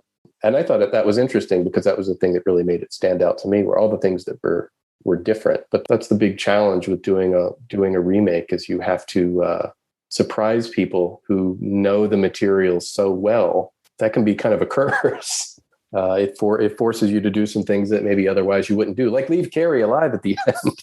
Well, I do really appreciate, too, how you mentioned Sue and Chris and talking about how their relationships were different in that, as well as the other remake, where that power dynamic between those three female characters, not even talking about Mrs. White, but just the high school relationships, just that they're treated so differently from version to version, I thought was fascinating. I was so glad that you were able to kind of track that and talk about how they are different from one to another. With Carrie, especially some of the characters in the novel, because it's a pretty thin novel and it's an early novel for Stephen King. I think it was his first horror novel. He'd written other novels, but he'd only written horror short stories. And in a short story, you don't have to develop the character as much. And so I think there are some characters that really get kind of short shrift in the novel. And then, the screenwriters come along and they have to kind of figure out, why are these people doing what they're doing? Or do I believe, they're the reason that Stephen King gives them for doing. The character that I think is just a complete cipher is Tommy Ross. Because, here's a guy like Stephen King sets him up just as like a fairy tale character. He's just the perfect guy. He's the nicest guy. He's the most popular guy. He's a jock. He's super smart. He writes poetry. It's like he's kind of got all of that. And it's not really clear why he agrees to take Carrie to the prom. You can tell that he's not trying to, he's just like such a good guy that this is the right thing to do, but also such a naive guy that he thinks, this is going to work out and be a good thing for Carrie. And I think that's something where, in the De Palma film, William Katt, I think, makes that character work just because he's got that all shucks grin and he seems kind of high all the time. He's just kind of like devil may care, like, yeah, this seems like fun. Let's give it a shot. Why not? And somehow he's able to pull it off with just that persona. I think it was a challenge then when you get to the remakes. I think that was something that the writers struggled with. Like, why is this guy doing this? And to, one way you can look at it is to say, well, he's kind of naive. He hasn't thought it through, or he really just wants to make his girlfriend happy and do what she's asking him to do and help her out, all this. But you have to be able to balance those answers with making a likable character, somebody who doesn't seem like he's just kind of a one-note goofball. This was the fun thing, really, I think, about studying the different drafts and talking to the writers, was just, how did you justify this to yourself? What was your thought process, behind this character, behind this scene? I love doing that. And it's not something that I necessarily, when I'm watching films, I'm sort of picking all those details out. I'm just kind of, on a subconscious level going, I don't buy this character. I don't like this character, but it really makes me watch the films in a different way when I've, asked these questions and had these conversations. Usually I like them better. I found that generally I like the films better after studying them. Yeah, I do like that you can really see different shading that you didn't necessarily see before, and really think about like, oh, that choice. Okay, now I understand why they did what they did there, or I still wonder why they did what they did there, but at least you have a better understanding of where people are coming from. I think I wonder more with the 2013 theatrical remake, because I think that first of all, there were a lot of writers in the room on that one at different times. You can talk something to death, and you can have a whole bunch of different reasons why something works. And once you've had, this is the curse of development. You spend a couple of years hashing something out from every possible angle, and you can have all that stuff in your head, but you have to make some decisions, and the decisions have to be, connected to each other. You can't say, well, I'm going with this version of the character in this scene, but then 3 scenes down the road, I'm going to go with this other idea I had of the character and their justification because that's a cool scene, and I don't want to lose that. And I feel like the 2013 version suffers a little bit from some of that. I mean, reading the interviews with Kimberly Pierce, it seemed like she specifically kind of got this idea that Carrie was a revenge story. On one hand, she's taking conscious revenge for the things that have happened to her, but on the other hand, it's a superhero origin story, and that's 2 different stories. And it's hard to make them mesh. Is this story about a hero or a villain? It can be done, but I don't think that those story details were quite worked out, or at least aren't. We're not worked out to my satisfaction as a viewer. I'll blame myself here. Just even the way that you covered it, it was like, here's the screenplay, and then here's these interviews with Kimberly Pierce. Like, there was a lot of, and never the twain shall meet. The final film is attributed to two screenwriters, and that's Roberto Aguirre-Sacasa and Lawrence D. Cohen. And Roberto wrote the first draft, and he's an accomplished writer. He's a Stephen King enthusiast. I think when he wrote this, he had just come off of doing the Marvel Comics adaptation of The Stand. He has some chops. He's a playwright. He's written actually some fantastic plays, and he wrote a script that I thought it's fairly faithful to Stephen King, and it was clear that he really wanted to be faithful to Stephen King, but he also added in some stuff that I think was very personal for him. So he did kind of put his stamp on it in little ways. I guess when Kimberly Pierce got attached as director, she brought in at least two different writers who revised the script, and then she did a revision after each one. So it got changed quite a bit. And one of the things that you notice in the final shooting script is that there are these scenes which were original to Larry Cohen's adaptation, but were not in the Stephen King novel. And I think that is actually why Larry Cohen got screenwriting credit, was because they went back to certain things that just felt like scenes that an adaptation of Carrie should have, or that were so indelible, after years of watching the De Palma film, that they just couldn't imagine doing it without certain scenes. And so those scenes kind of got imported, and Larry Cohen got screenwriting credit, even though, or shared screenwriting credit, even though he told me that he had nothing to do with, writing the script for that film. I don't get the sense that, the original screenwriter of the remake, Roberto Aguirre-Sacasa, got to come back and, be involved at all after that first draft. And I don't think he's talked about it very much. I tried to get in touch with him and do an interview and never heard back. So I don't know if maybe he doesn't particularly feel like the film that got made is his film. I'm not sure. We talked about Lawrence Cohen, and I am curious, there's that story about how when Paul Monash got the rights, that he gave the assignment to someone. Was it a woman in Texas? Yeah, a woman in Texas. That's all I know. I was wondering if there was a name for this woman, this mysterious woman. No, and he doesn't remember either. And I would love, I think the Centipede Press book had a quote, and it might have come from Cohen, where he actually described kind of the first scene in that elusive first draft. And that's all I know about it, is kind of that one, it was a very simple thing, just that, I think it was starting it with a church service, at Margaret White's church, and setting up all the characters at the church. And so, right off the bat, kind of deviating from Stephen King's story, which is, that she's sort of a religious nut who's, too nutty for a congregation. The congregation wouldn't have her. She got booted out. I'm not sure you can still be too nutty for a congregation these days, but back in the day, who knows? I imagine that finding that script is a little bit of a holy grail for you. I'm curious, what are some of the things that eluded you while you were trying to do your research on these first three films? I would have loved to have found some of the mysterious Salem's Lot scripts. I'm trying to remember who I did find the Sterling Silliphant, his first two drafts, and all I'd known about them previously was that Stephen King said they were awful. I knew they existed. He'd read them. He said they were awful, and that was all I knew.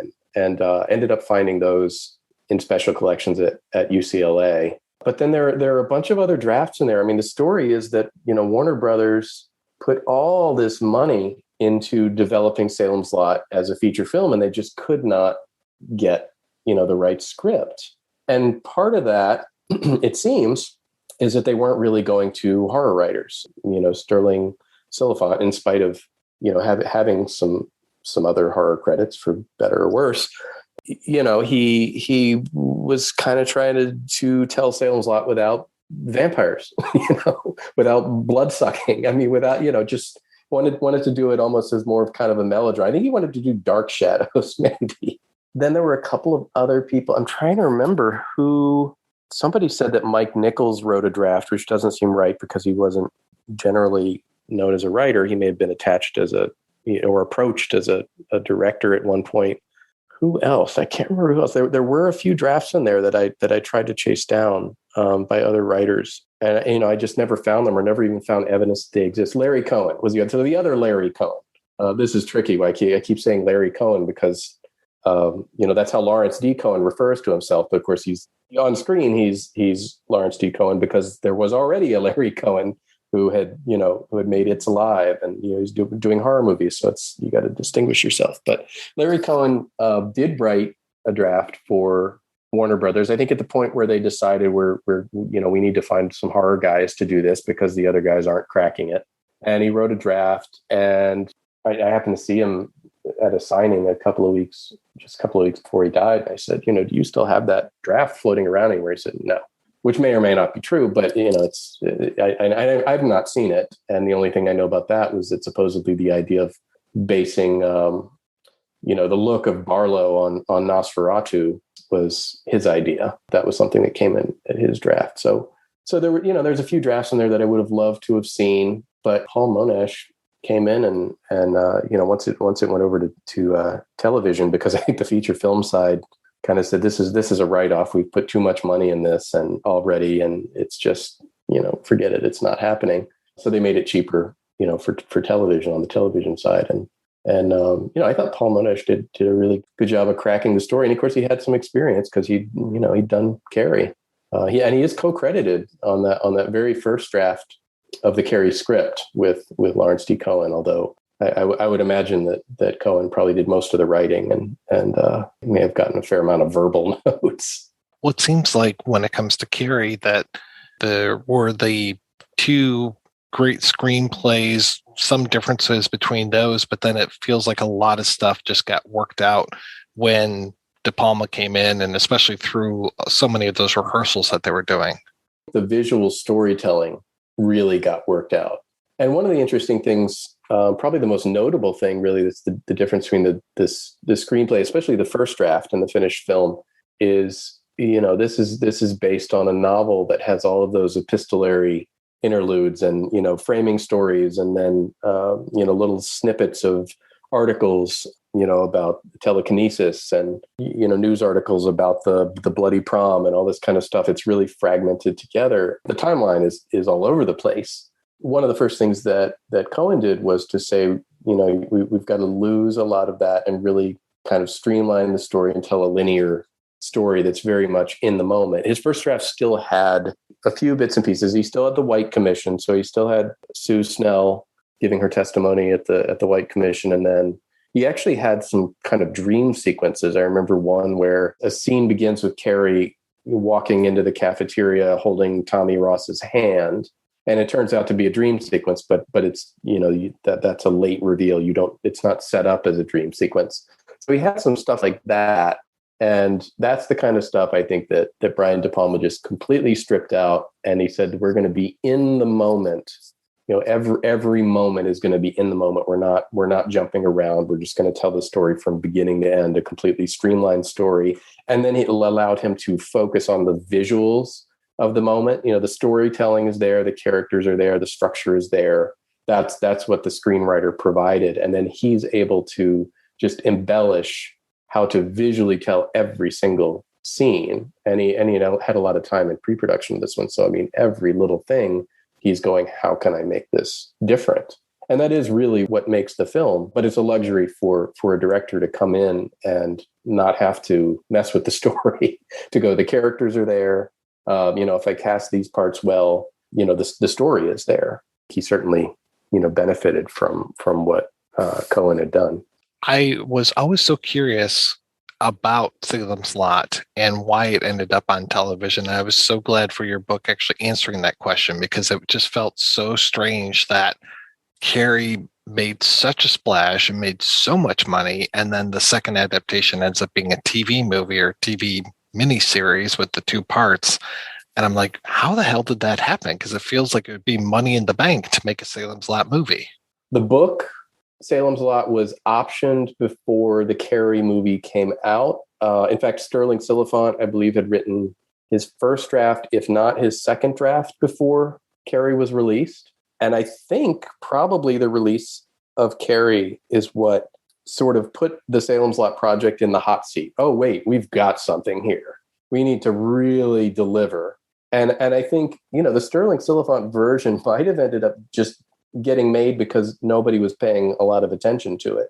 And then Carrie happened, and you're going, this Stephen King guy is somebody now, or could be somebody. I mean, I think, Carrie was attributed, more to Brian De Palma as a success, and to Sissy Spacek and Piper Laurie, and, a lot of other people other than Stephen King. But obviously if you put out Salem's Lot, you're going to market it as from the mind that gave you Carrie, So all of a sudden there was a lot more attention, and the Sterling Silliphant screenplay just wasn't up to snuff. And so they started bringing in, the big guns, and, not that Sterling Silliphant wasn't a big gun at that time. He was, but, it probably just turned into a whole lot of people with big ideas, and, executives earning their paycheck. Everybody's got an opinion, and it got sort of, bogged down in development hell, which happens.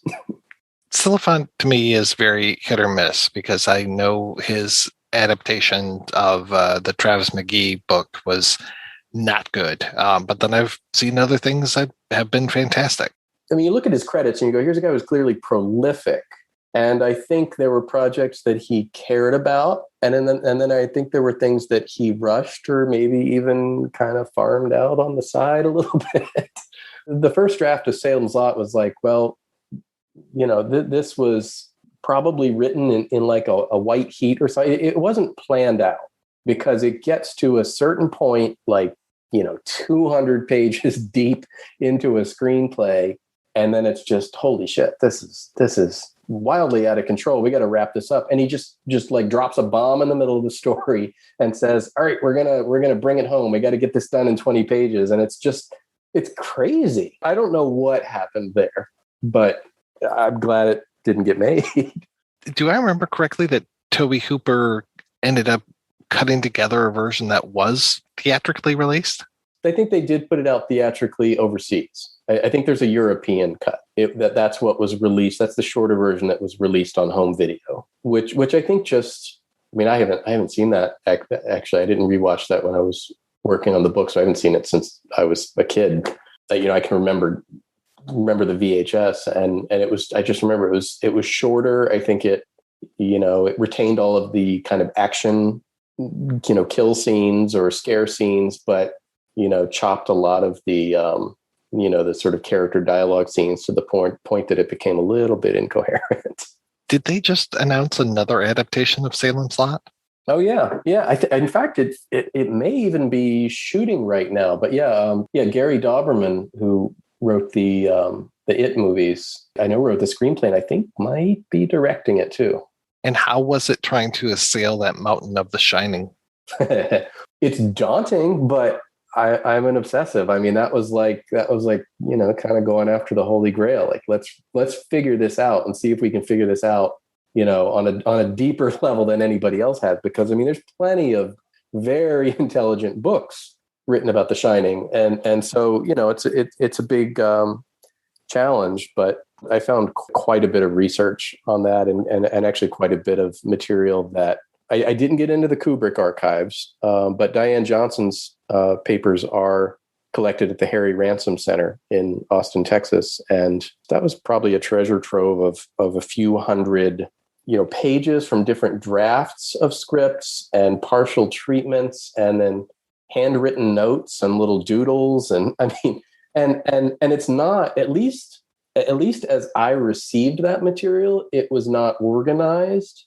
And so the challenge was kind of going, all right, these are production drafts. So I'm looking at the colored pages, trying to figure out which one came first, and then putting everything together and trying to fill in the blanks. Why did this change? Why were they thinking about a scene like this here, or changing the scene in this way here? And when you create kind of a timeline of all that material and all the different drafts, all the different partial drafts, all the different notes, and then you sort of pull together the hundreds of interviews that different people have given related to that film, although there aren't that many interviews that Kubrick or Diane Johnson have given about it, but they've given enough that you can take all of these bits and pieces, all these different fragments, and sort of make a timeline and go, all right, let's just go through this from beginning to end and try to figure it out. And that's what I did. And that's, there were days where I was definitely pulling my hair out going, I don't know that I can make sense out of this because there's too much conjecture in trying to put the pieces together. But I think I worked through most of that because I really didn't want to be relying on guesswork. And so I just kept asking questions and looking for new sources of information to try to fill the gaps. And then of course, at the end of the whole process, what I do, for each of these projects is to, try to get in touch with the screenwriter if they're still around and just sort of, do like a cleanup interview and just say, a lot of, you've talked this thing to death, obviously, in the past, and I won't make you go through all that, stuff that's already kind of out there. But here's some things that I don't think you've talked about or that I'm still wondering about and wondering if you can clear up. And, she had actually a fair amount of insight just into, what Kubrick wanted and why he was trying to do things. And she really, saw her role as trying to kind of deliver what he wanted. Although I think there's a lot of her in it too, just because she did have that background in Gothic literature. She was teaching Gothic literature, which is why he, hired her to write the script with him. She's definitely, her voice is in there as well. That was really remarkable because during my research on The Shining, I had read a little bit from her, but not nearly as much as you were able to get. I thought it might be an awkward interview, frankly, because she's a very accomplished novelist. She's a very intelligent woman. And I just thought, oh God, I'm going to be that geek coming and asking her about The Shining for the 8 millionth time. And, how long ago was though? I mean, give it a rest. And she was actually, very nice. And there were definitely some things where she just kind of said, yeah, no, you're deep in the weeds and I have no idea. But she enjoyed the conversation, I think, and she enjoyed the book. I sent her the book and she was really impressed. I mean, actually, her comment on the book was, I think that what you've written here is a new book, that it's going to be kind of a new Bible for Kubrick researchers, because there's stuff in here. I mean, she said there's a lot of stuff in here that I didn't know, and I co-wrote the movie. She may just have forgotten some of it, but that's what she said. So I, said, all right, I'll take it. What was the most surprising thing you learned while you were doing your research on these 3 films? Probably the most exciting discovery for me was something that I didn't even know to look for initially, which was the pilot for the Salem's Lot TV series that was written by Robert Bloch.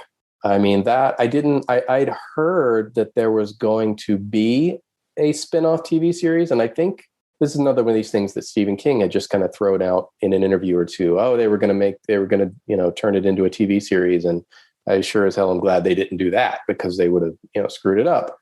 And so I thought, wow, it must have never really gotten very far. It must have just been an idea and nothing ever happened with it. Well, it turns out that, Robert Bloch wrote a pilot. I mean, the guy who wrote Psycho wrote, that was mind blowing to me. And I just stumbled. I'd never even heard that.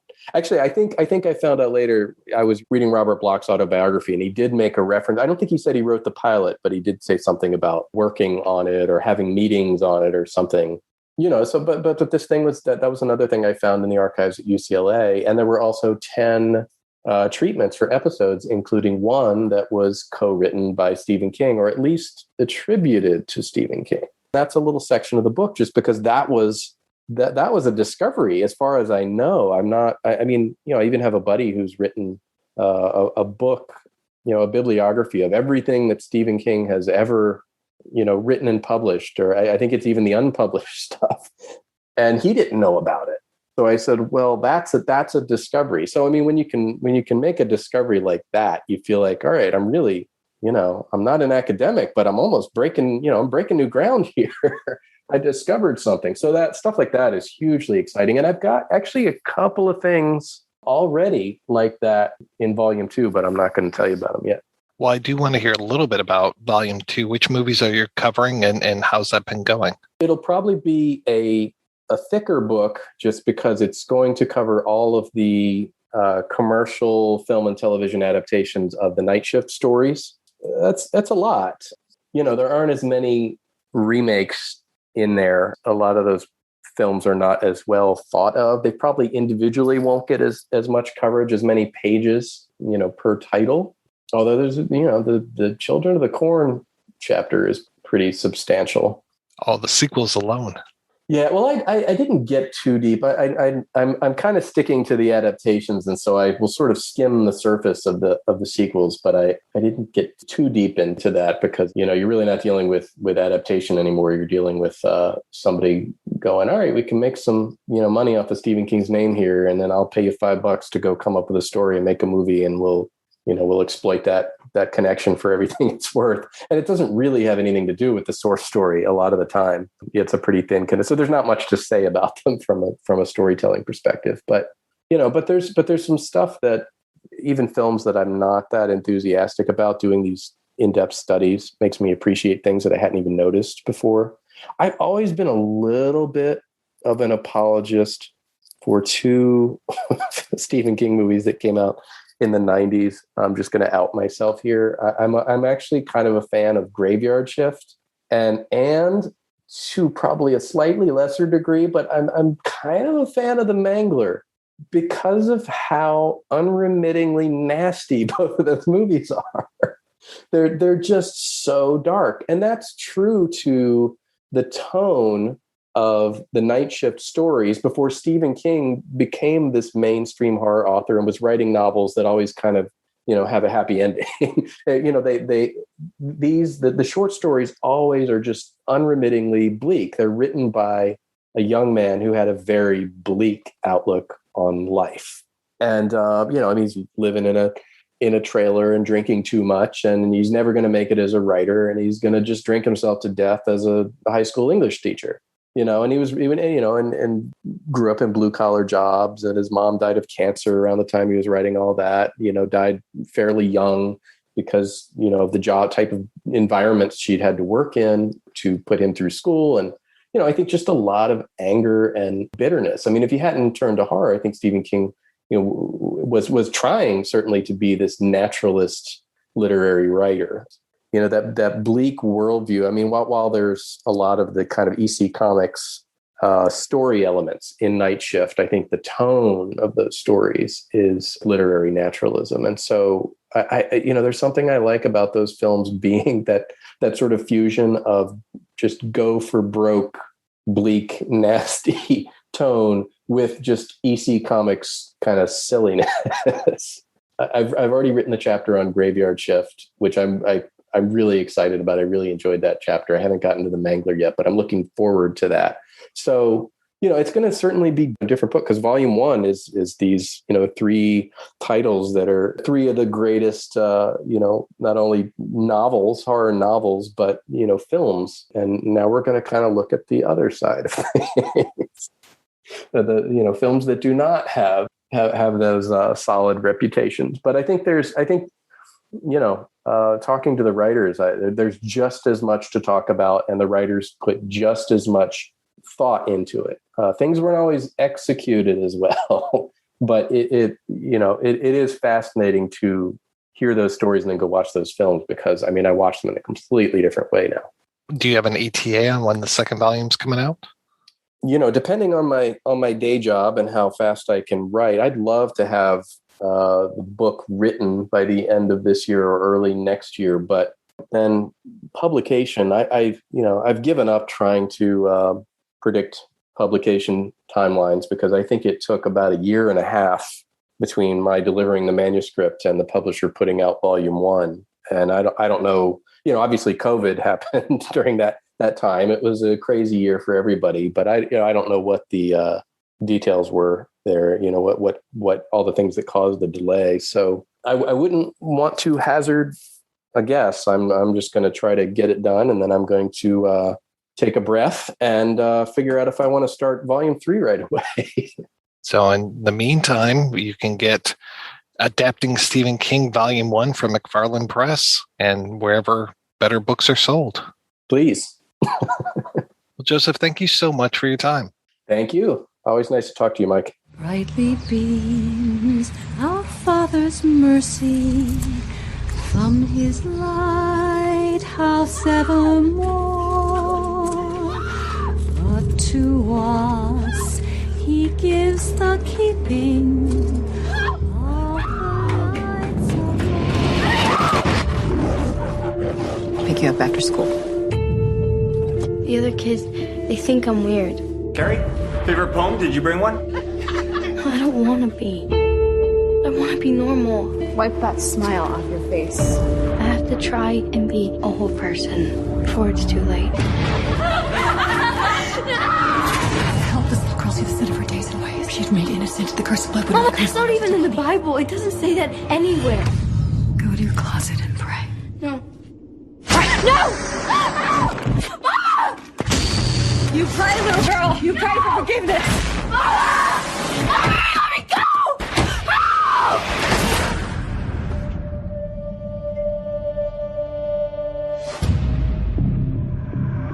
If I concentrate hard enough, I can make things move.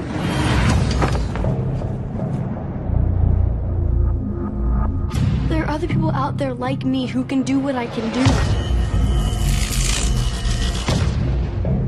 You know the devil never dies. Keeps coming back. You gotta keep killing him. No! Prom is next week. You don't have a date already. Maybe you want to go with me. Mama, I've been asked to prom. No. They're gonna laugh at you. They're all gonna laugh at you. Mama, stop it. If the two of you are planning some kind of joke on a poor, lonely girl, your king and queen are...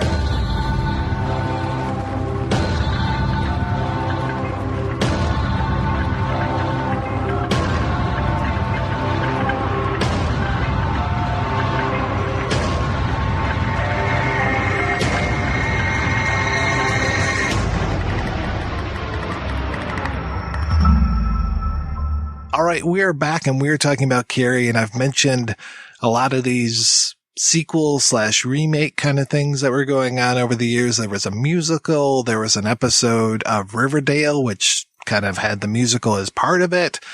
One thing that I didn't read about that much when I was doing my research on Carrie was the 1997 film from the Philippines.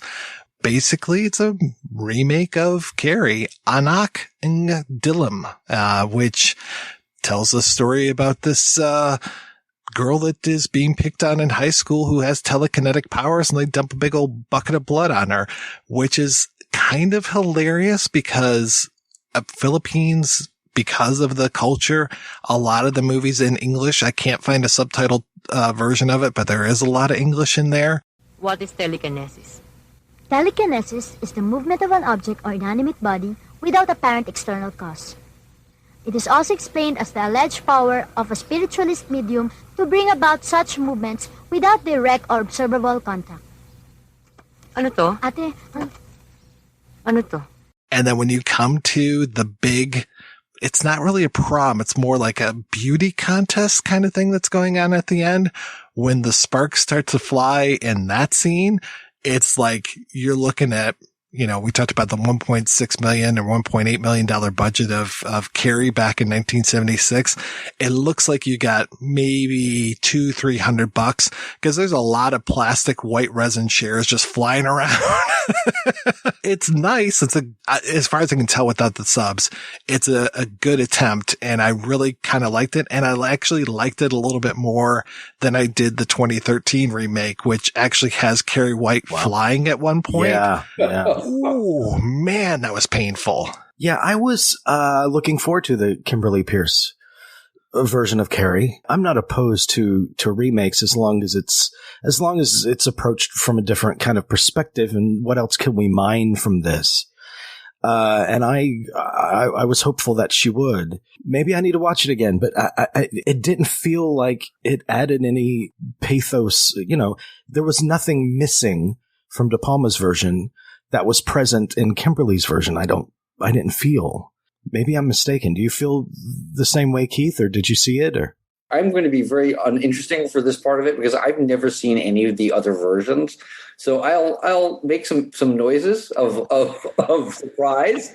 I mean, I've read about them, I've read reviews of them, but I've never sat and watched them because, you know, that kind of for me fell in a little bit in the life is too short category. Yeah. Oh no, I gotcha.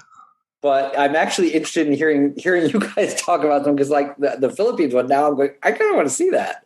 That sounds actually pretty cool. So. Available in full on YouTube. The big criticism over the Kimberly Pierce version, the one that was most all over the internet, was you're casting Chloe Moretz as Carrie, and she is obviously such a beautiful girl. But my feelings about that character, if you lived in that environment, if that was what you knew, and if you had this power that you felt made you different, and you felt compelled to keep secret, it doesn't matter how pretty you are. Internally, you're going to feel like an oppressed alien, like you don't belong. So I didn't necessarily go along with that widespread criticism of it. I just didn't think it added anything to the material. Well, it was a strange adaptation, too, because part of it is, let's go back to the King book and bring in some of these things that were missing, like the stones at the beginning. Okay, the whole dirty, what are those? So, you know, your dirty pillows, those kind of things. All right, cool. But then you're also getting things like red. I knew it would be red. And it's like, well, actually, that was in the book, but she's wearing a pink dress. So you get Chloe saying, no, mama, it's pink. And if you had $1 for every time that she says mama in the movie, you're going to be just blitzed out of your mind because it's just mama, mama, mama the whole time. I really like Julianne Moore in it. I think they really played up the self-violence a lot more than they do with Piper Laurie. One of the first times where you see, and you get to see like how fucked up her arms look because she's like a cutter and has done all this damage to herself in order to kind of punish herself for unclean thoughts. And anytime that Carrie upsets her, and you get the scene too where she's got scissors in her leg and blood's dripping down. But the first time when she starts to do that, it almost felt like a little S&M type of thing. Like she was getting turned on by the self-mutilation, but then they kind of dropped that. And I was like, oh, that would have been interesting if she actually gets some sort of sexual pleasure from the way that she's, you know, manipulating Carrie, but mostly manipulating her body and doing damage to her body. I was like, okay, well, that kind of plays into Piper Laurie's orgasm at the end of Carrie, but they really kind of dropped that. So I didn't see that carried through. I agree a little bit with the criticism as far as Chloe being just way too pretty for the role. But when it came to Chris and Sue, they were so bland to me that I just really, there were times where I know one's brunette and one's blonde. That's great because otherwise I really couldn't tell the two characters apart sometimes. I was just like, who are these girls? There was just no recognizability to them sometimes. Like one, I can't remember the name of the actress, Aubrey Plaza. The Chris character looked like her a little bit. And then the Sue character just looked like generic blonde actress. No offense to the actress, but I was just like, who are you? You don't really have personality. You're really not bringing it. I'm sure she won't take offense to that, by the way. If she's I hope not. Yeah. And then I listened to the audio commentary and Kimberly Pierce just kept saying like, oh, well, this is a superhero origin story. And I'm like, well, it's not really a superhero origin story. It's more of a supervillain origin story. Because of the way that she got fucked over in her life, you know, Carrie would have been a great supervillain, really, because she's damaged and will never not be damaged. She's like Dr. Doom levels of damage. Like, oh, I have a little scratch in my face. I will kill the world. Like that type of thing. So the approach was that prom scene was an example of self-empowerment. She's finally embraced her power. Well, that's interesting.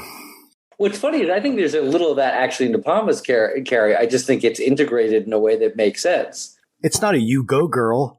Yes, exactly. No. Though we might feel like that as viewers, like, oh, good, everybody's getting their due, even the people that actually don't deserve it. I'm a bloodthirsty bastard that way. And there's also the The Rage, Carrie 2, man, that suffers from really bad video effects. And they make the main actress suffer by like, I don't know if they just overplucked her eyebrows or something, but I was just like, you look a little alien just because your eyebrows are just pretty much gone. She looks like Pink from Pink Floyd's The Wall. It's like, maybe an eyebrow pencil would have saved the entire town. Maybe. By the way, it's important to note that colon is actually, it's actual colon. It's not the word colon as part of the title. So anyone at home looking this up, The Rage colon is a totally different movie. That's usually what I have after Mexican food.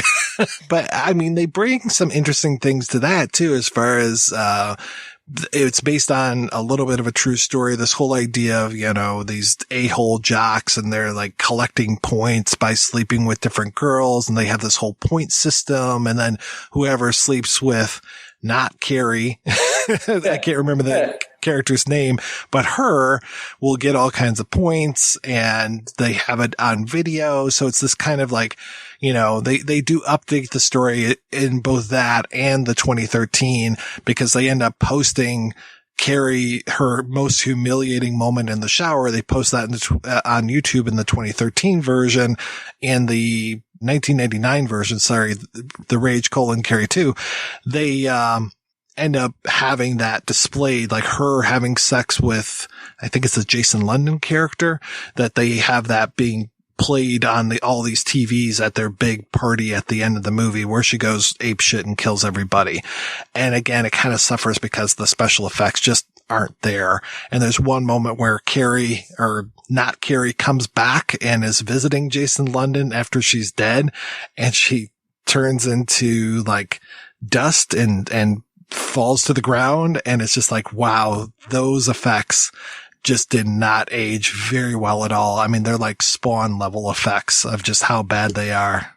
Well, it's interesting how there have been so many versions of the story. I guess it all comes down to, at its root, obviously De Palma's film is the best of them. There's a universality. There's a relatability. And that's what makes it so effective in De Palma's hands. It's grounded in humanity. It was even a musical, right? There was a musical version of Carrie. Yeah, and apparently it's still done all over in like schools and high school. I mean, apparently it actually does very well.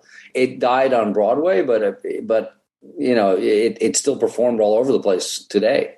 Yeah, and then I saw that Riverdale episode where they actually are putting on the musical at their high school. So I was like, oh, well, that's kind of a, thing within a thing. As I'm watching this, I'm just like, oh, okay, this is interesting that you're going to do that. We're going, period, 70s glamour, just like the Sissy Spacek movie. And I want you to be our videographer.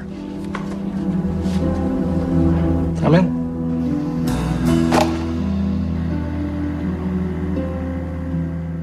I was reading about some interesting parodies, like the Running with Scissors troupe did one. I can't remember what it was called, like Scary, but spelled with an R-R-I-E instead of a Y. And there were a couple other ones where it's just like, oh, okay, this sounds like they're, parodies of stuff. I think one of my favorite looks ever on RuPaul's Drag Race, I think it was Raja. She was wearing this white dress with red all over it, and I think she had a tiara maybe with blood on it, and the blood led up to a tipped over bucket, all as a big headpiece. When she walked out on the runway with that, I was just like, oh my fucking God, that is amazing. All these pop culture references are way over my head. If you just put in RuPaul's Drag Race and Carrie, you get a whole bunch of images, and it's pretty amazing. Wow. Prop courtesy of Sherwin Williams. By the way, just one thing. If anyone ends up visiting Hermosa Community College to see those gymnasium doors, just the exterior was shot there. I think the interior of the gymnasium is a different location. Well, actually, it was a build. The prom set itself was a huge set. I remember Fisk saying, like, I had never built a set that big before. The Arrow disc that they put out a few years ago actually has a video extra of a guy visiting a lot of the Carrie locations, including the slaughterhouse. Like that painting was like that real mural still there. Yeah. Oh, yeah. It's amazing. It's Farmer John. It's really creepy. I've driven by it, and forgetting any connection to Carrie, it's creepy just because it's a bunch of happy little pigs in a place where they kill pigs. So it's like it's weird just all by itself. It's a very surreal piece of strangeness. Did you play the DiMaggio score when you drove past it? Like, da-da-da. It had it handy. I never get that why you use animals that are the meat to sell the food that you're about to eat. It's like, what? I hate Chick-fil-A, but at least like that kind of makes sense when the cows are writing like eat more chicken. Like, okay, very, kind of twisted, but yeah, when it's like the happy pig, like, come on, eat my ass,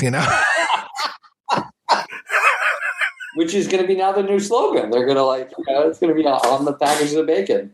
Carrie's still going today. If there was the 2002 version we didn't mention, which was actually a pilot movie for a Carrie TV series, which would have been interesting because Carrie survives. And then it would have been her. I don't know if she would have been looking for other psychic kids, kind of like the end of Stephen King's book where there's another girl that has power. That was the thing too. Sorry, just going back to the sequel, which didn't make any sense to me, which was that they keep talking about how, Ralph White, Carrie's dad, slept with this not Carrie character with her mom. So Ralph White impregnated, like she's Carrie's half sister is basically it. And so I guess Ralph carried the gene that then helps when it comes to, telekinesis. Like, all right, great. Ralph the telekinetic carrier. I love it. Yeah. I do really like too, and this is just a little catty, I do like there's a mistake in Stephen King's book because at one point they talk about how Ralph died while Margaret was pregnant. And then there's another part where they talk about how she was going to kill Carrie. And then after she doesn't kill Carrie, Carrie's in in her bassinet. And I want to say her bottle is flying around, but then Ralph comes and grabs the bottle. It's like, wait, no, Ralph's been dead for a while. I think that was before the Coke came in. So King should have caught that one. Well, it's always so weird to me like that with any book when nobody catches it. I mean, no one actually ever proofreads it or goes, wait a minute. Yeah. Your character was dead here. How can this be? Yeah, that's true.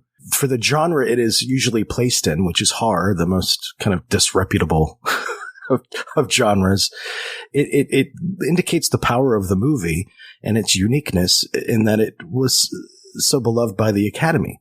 With nominations for its performances. Spacek and Piper Laurie were nominated, right? Yeah. Unheard of. Well, I think the closest we got to that was, I want to say Ellen Burstyn was nominated for The Exorcist. And I always saw Carrie as being a little bit like Reagan, because I want to say that Reagan started having her, let's say, problems right around the time of her first period. It was pretty much that same. Of course, she had her period before Carrie did. I think Carrie was 16 or 18, depends on how you read the book. I guess I want to say they say 16 in the book, but then she's graduating high school. So, okay, it felt like it was the senior thing. But anyway, yeah, I find that those two characters really kind of speak to each other as far as like the empowerment or disempowerment of women. And especially when you look at Chris, when you look at the Ellen Burstyn character, the single mother, and how she's being kind of blamed for the problems with her daughter because she's a single mother, as opposed to Margaret White, who is also a single mother, but is not being necessarily. She deserves the blame. She deserves the blame. Yeah. Are you talking about the book or the film that has the kind of the minstrel aspect to it? I want to say it was the book, but I think even in the film, you can kind of figure out that she's just about to go through the change of life as instead of bleeding, she pees on herself. Yeah. Right. And that's the first sign. Yeah. Maybe she's having bladder control issues and that's the first sign of possession. She really needs to drink more cranberry juice. I want to thank my co-hosts, Keith and Jamey. So Jamey, what's been keeping you busy lately? I'm still writing the book, still researching on my Krista Helm, Who Killed Krista Helm book, 187 pages in, and still working at it. Did you figure it out who killed her? No. Oh, okay. Maybe by 188. There's something with, since this is a filmmaking podcast, movie makers talk about, you don't so much finish a project as much as you abandon it because you could work on it forever. there might come a time when I just have to say, okay, I'm finished with this book. I might not have found out who killed her, but I don't have another 20 years left to get to the bottom of this. But I'm doing my very best. How long have you been working on it?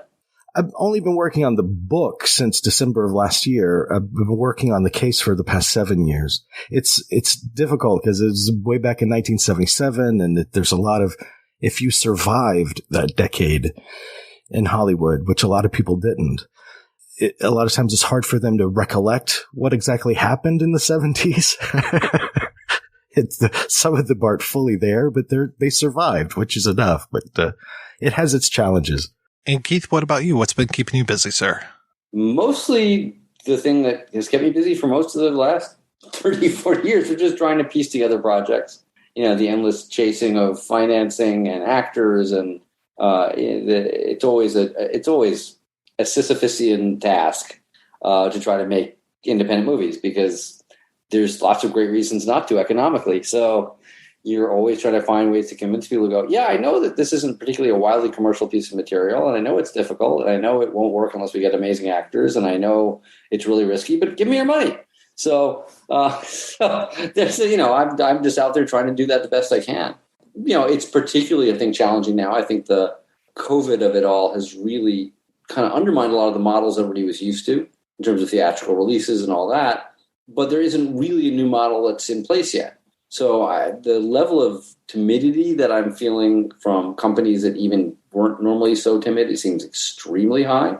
So I have a couple of things that, are inching their way along, but it's always a slow process. But I would say the last year and a half has been an ultra slow process. So we'll see. They'll happen or they won't. I've learned to be very sort of just stoic and go. It'll happen when and if it's supposed to happen.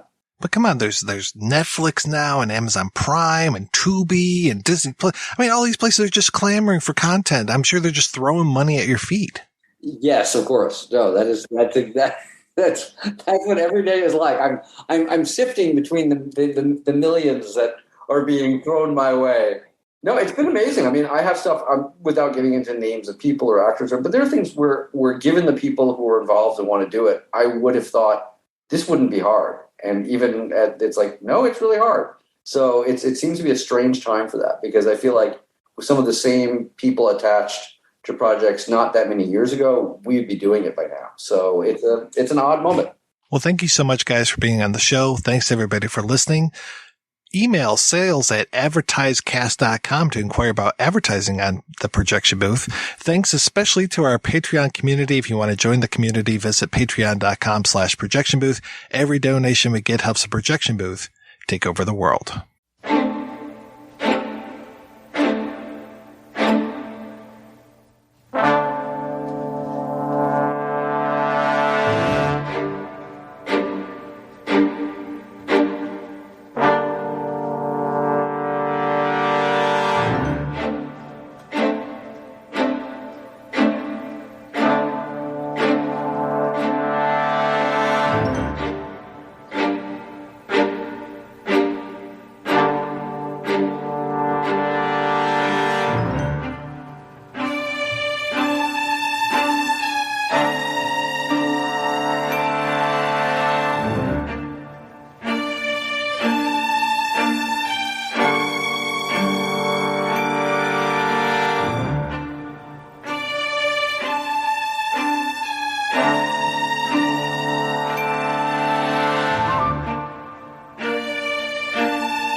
stupid little cow.